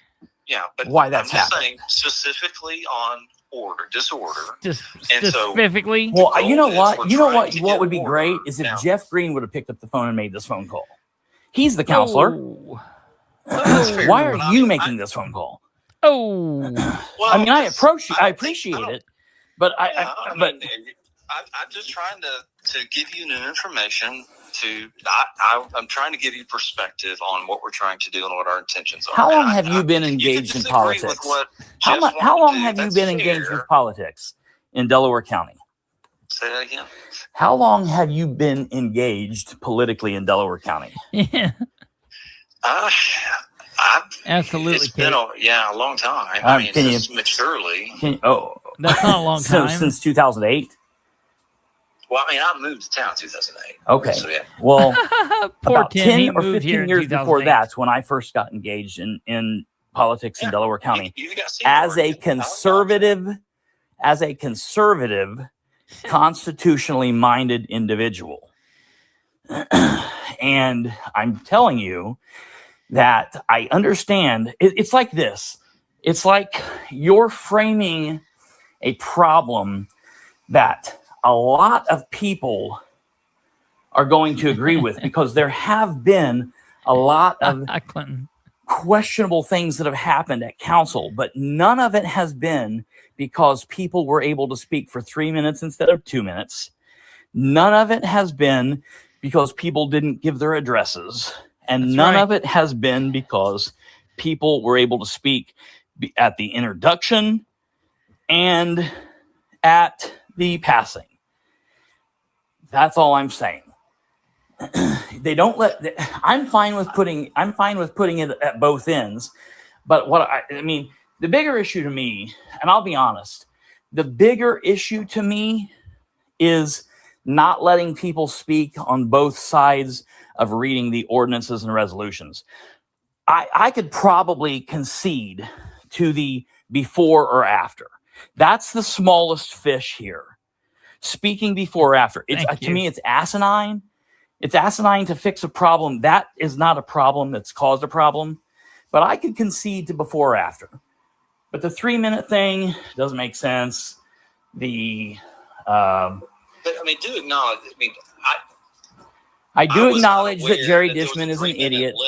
Until it was brought up later, because that 3 minute limit hasn't been utilized in a long time. I don't know. When you say it hasn't been utilized, there's been times that people they've said, okay, you're at your time. I can go back and show you 5 or 6 times that was said last year. Right, but it hasn't been consistent. That's probably true. But I would hate to think that somebody's at 3 minutes and they have I'll be honest. Last night, I set a timer before I went up there, and when what I do every time I go up there is when I say hello or I say my first word, I start the timer. And my timer went off. They didn't say anything. And I said, I know I'm out of time and I'm going to finish here. You can go back and listen to it. I said that exact same thing. And so if they're going to do things like that, that's fine. I would never expect to get up and speak at a public comments and speak for 30 minutes. That's crazy. I would never do that. I mean, everybody agrees there's got to be a limit of time. Sure. Right? Sure, so right. It's just a matter of what. Absolutely, what right. Yeah. But saying it's been 3, I mean, we can agree that. Do you think that the disorder is going to be solved by a 2 to 3 minute change or 3 to 2 minute change? You think that's been the cause of the disorder? Well, I think there's been multiple causes. I guess my point is, I'm trying to identify the problem that's trying to be solved. That's crazy. You ought to run for council then. All solutions are not perfect. I'm just trying to give you the motivation. That's the heart of the matter. So did you sit down with Green with this and decide this? No, it's his decision because he's the chairman. Okay. Did he reach out to you? Did he reach out to you and ask you to call me? No. I just reached out to you because I watched your show last night, and I'm just like, I didn't hear some things, and I thought you'd want to hear, some of the perspective on the heart of the matter. Yeah. And let me make this point too. So on introduction of motions, the thought was nobody knows anything about these motions because they're just being introduced. And so the goal is that's introduce, no. and then you study, and then you come back studied and up to date on things. Okay. And then you speak on it. You see what I mean? Right. While the council might not know about those things when they read them, I know I read them 2 weeks before we go to the meetings. I know what I'm talking about when I go in there. And I'm not the only person that does that. Now, that's not a common thing. I understand that most people don't follow it the way that I do. I know that most people aren't going there the first time they're uploaded to the website 2 weeks before the meeting. I know that, I'm an outlier. Yeah, but most times people look at redundant things as not. Yes. Okay, now we're getting there. So it's not about the problems. Yes, absolutely. It's about we're not wanting to hear the public get up and say the same thing from different people. Because you just said about redundancy. No, well, the point being is that people will be allowed to speak, but nobody is really informed at the first go. The whole point of introduction is some people aren't. You can't say nobody, right? You will concede that some people aren't. And I know that some of those people, those some people tend to be the nine counselors, or a lot of times it's the 9 counselors that are less informed during the first meeting. But again, you see my point. I mean, it's just sure. You see my point. Sure. And you can make a point that we need to study up and redundancy and redundancy is not. I'm not agreeing to redundancy issue. Yeah. But it can be redundancy can be unprofessional. Sure. So. But there's a lot. There's been a lot in government that's unprofessional, and that's what we're trying to fix. I mean, I could give you lots of things to fix. There's definitely a lot of work to do. There's definitely a lot of work. I agree. Voting most of the council off would probably be a start. Yeah, I just think Jeff's heart is in the right place. I'm sure it is, but I tell you what, for a man who has said a handful of words in 2 years, for his stunt getting up there, I'm behind the wheel and I'm controlling this thing and we're going to write, that did not sell it. If he would have came at any of this, and I disagree with most everything you've said here today, but even if he would have sold half of it the way that you have, maybe things would have been better. But the problem is we didn't. Now he's done it the way that he's done it. And it's disastrous. Because let me tell you, there's a lot more people mad about this than just me. Well, I was calling to give you a different perspective that perhaps you hadn't heard. Well, I've definitely heard of this. I'm definitely aware there's been disorder. But not on behalf of the public. Well, but the main problem with the disorder is the business cost. Sure. So that's the problem that we're trying to solve. Now, people have different opinions on is this a good solution or not. But I hope everybody can agree that there has been a disorder problem.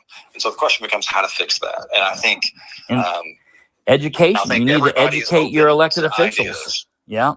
I would be open to educating the people sitting up on the dais. That would help a lot of the disorder. Well, and I think, that point needs to be made. And I think, your perspective needs to be made. And I think people will hear what you have to say. Oh, they'll definitely hear it. Well, and that's fair. That's what it's all about. Yep. But as long as we do it in 2 minutes and before a meeting and upside down and only on every other Thursday, right? But last night, I just, because, people do listen to you, and you do a good job. But I just didn't hear last night that there has been this disorder problem, and that disorder has cost us businesses coming to Muncie. Well, I will make sure to say that at the beginning of every show from now until the point that I'm dead. I've said it in the past. And maybe you just didn't watch those shows for those 4 years. Yeah, I can't say that I'm always there, Bilbrey, sure. But I mean, I do try to tune in and every now and again and catch what you're doing, especially when there's significant things happening. Sure. People talk to you, and you got some good information on the show. Yeah, I appreciate it. Well, all right, very good. Hey, listen, probably one of the best things you could do, and I hopefully something will be taken out of this. So this right here, is if you have any power over these people at all as the dear leader, please, for the love of God, teach these people how to email, read emails, respond emails, and communicate with their bosses. I think in the 2 years, has Jeff been on the council for 2 years? It's kind of been like a never-ending nightmare. So I don't know. However long Jeff has been on the council, I think he's responded to 1 or 2 emails. Basham, I don't know, ever has. And so the thing is, I would hope that these Republicans would understand that we don't have to like each other. They don't have to like me. I mean, maybe they've got dartboards up and stuff. But not communicating just because we simply don't like somebody is, again, maybe it's a bad word, but it's piss poor government, and it's not a good thing. So I think that would help the situation a lot. I communicate with a lot of people, elected officials, that I don't like and that don't like me, and they communicate fabulously. The fact that we now have a president and a vice president who are horrible at communication is it's a nightmare, in my opinion. Well, that's a heck of a verdict, though. It sure is. No. He's been on the council for the last 2 years. So, I hear you, but president. Okay, right. So you're telling me now he's a master communicator? Well, he's a pastor. I know. That's why I'm shocked that he's been unable to communicate, and he sits in there and talks like a church mouse. It's shocking. He's the most backwards pastor I've ever seen. Most of those people are very loud and gregarious and love to speak. Well, I think in the name of fairness, Bilbrey, I would give him at least 2 months. 3 meetings. Okay. For a final verdict. I gave him last meeting, and he tanked that. So now we'll go on to February and March. See if he can win you back. We will.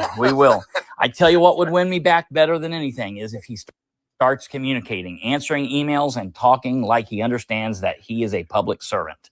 That would go way far. So just FYI, this was on January 6th. And so from there until the next meeting, I did exactly what Tim told me to do. I was kind, I was fair, I was nice, I emailed politely, and Jeff didn't respond to one of them. And then at the meeting, he told me the reason he does not communicate with me is because I am a member of the media. That's the reason he told me he does not communicate with me. You can hear him say those exact words if you go to the Muncie City Council meeting on February 2nd, and you go until they have the recess. And then if you watch the recess portion, he's setting up there. I approach him at the dais. I talk to him, and it's a little hard to hear, but if you get close, you can hear. He and I talk for about 6 minutes, and the entire conversation is picked up on the microphones, and you can hear everything he tells me. He doesn't talk to me because I'm a member of the media, and he doesn't understand what I want from him. That's that. I will tell you. Hint, I'm just letting you know, if he wants to start communicating, that would go far to win me over. All right. I hope you don't mind me calling you like No, always. Anytime you reach out. Call me anytime you want your ass kicked. All right, buddy. Yep, thank you. Have a good New Year, and we'll talk again soon. I will tell you, after that, I did I did reach right back out to him because I kind of felt like it sounded like maybe just maybe somebody was in the room with him. So I did reach back out to him, and I texted him and I said, hey, by the way, was anybody in the room with you? And he called me right back. I didn't record it. He called me right back, and he was like, what? There's nobody in the room with me. I would never do that to you. And I was like, well, okay, I was just checking. He was like, well, was there anybody in the room with you? And I was like, yeah, you were on live. And we laughed. I mean, obviously, I was like, no, dude, it's like 9 o'clock in the morning. You're cool. We're cool. You know, I just was waking and baking. So I'm just getting up and having a good morning, and not real life, but anyways, he was like, no, nobody was here. And I was like, okay. And then we were hanging up that second time. And I said, all right, bye, Tim. And tell Dan and Stephen Brand and Jeff Green, I said bye too. And he laughed he laughed a lot. So that was funny. And then about 10 minutes later, I realized, oh man, I kicked his ass, but I was stupid. I never asked him the name of the businesses or the dates and the times of the meetings. So I did text him back and I said, hey, by the way, can you provide me the names of those businesses? And can you provide me the dates and times of I know that when the meetings start, 6:45 or 7, but can you provide me the dates of those meetings?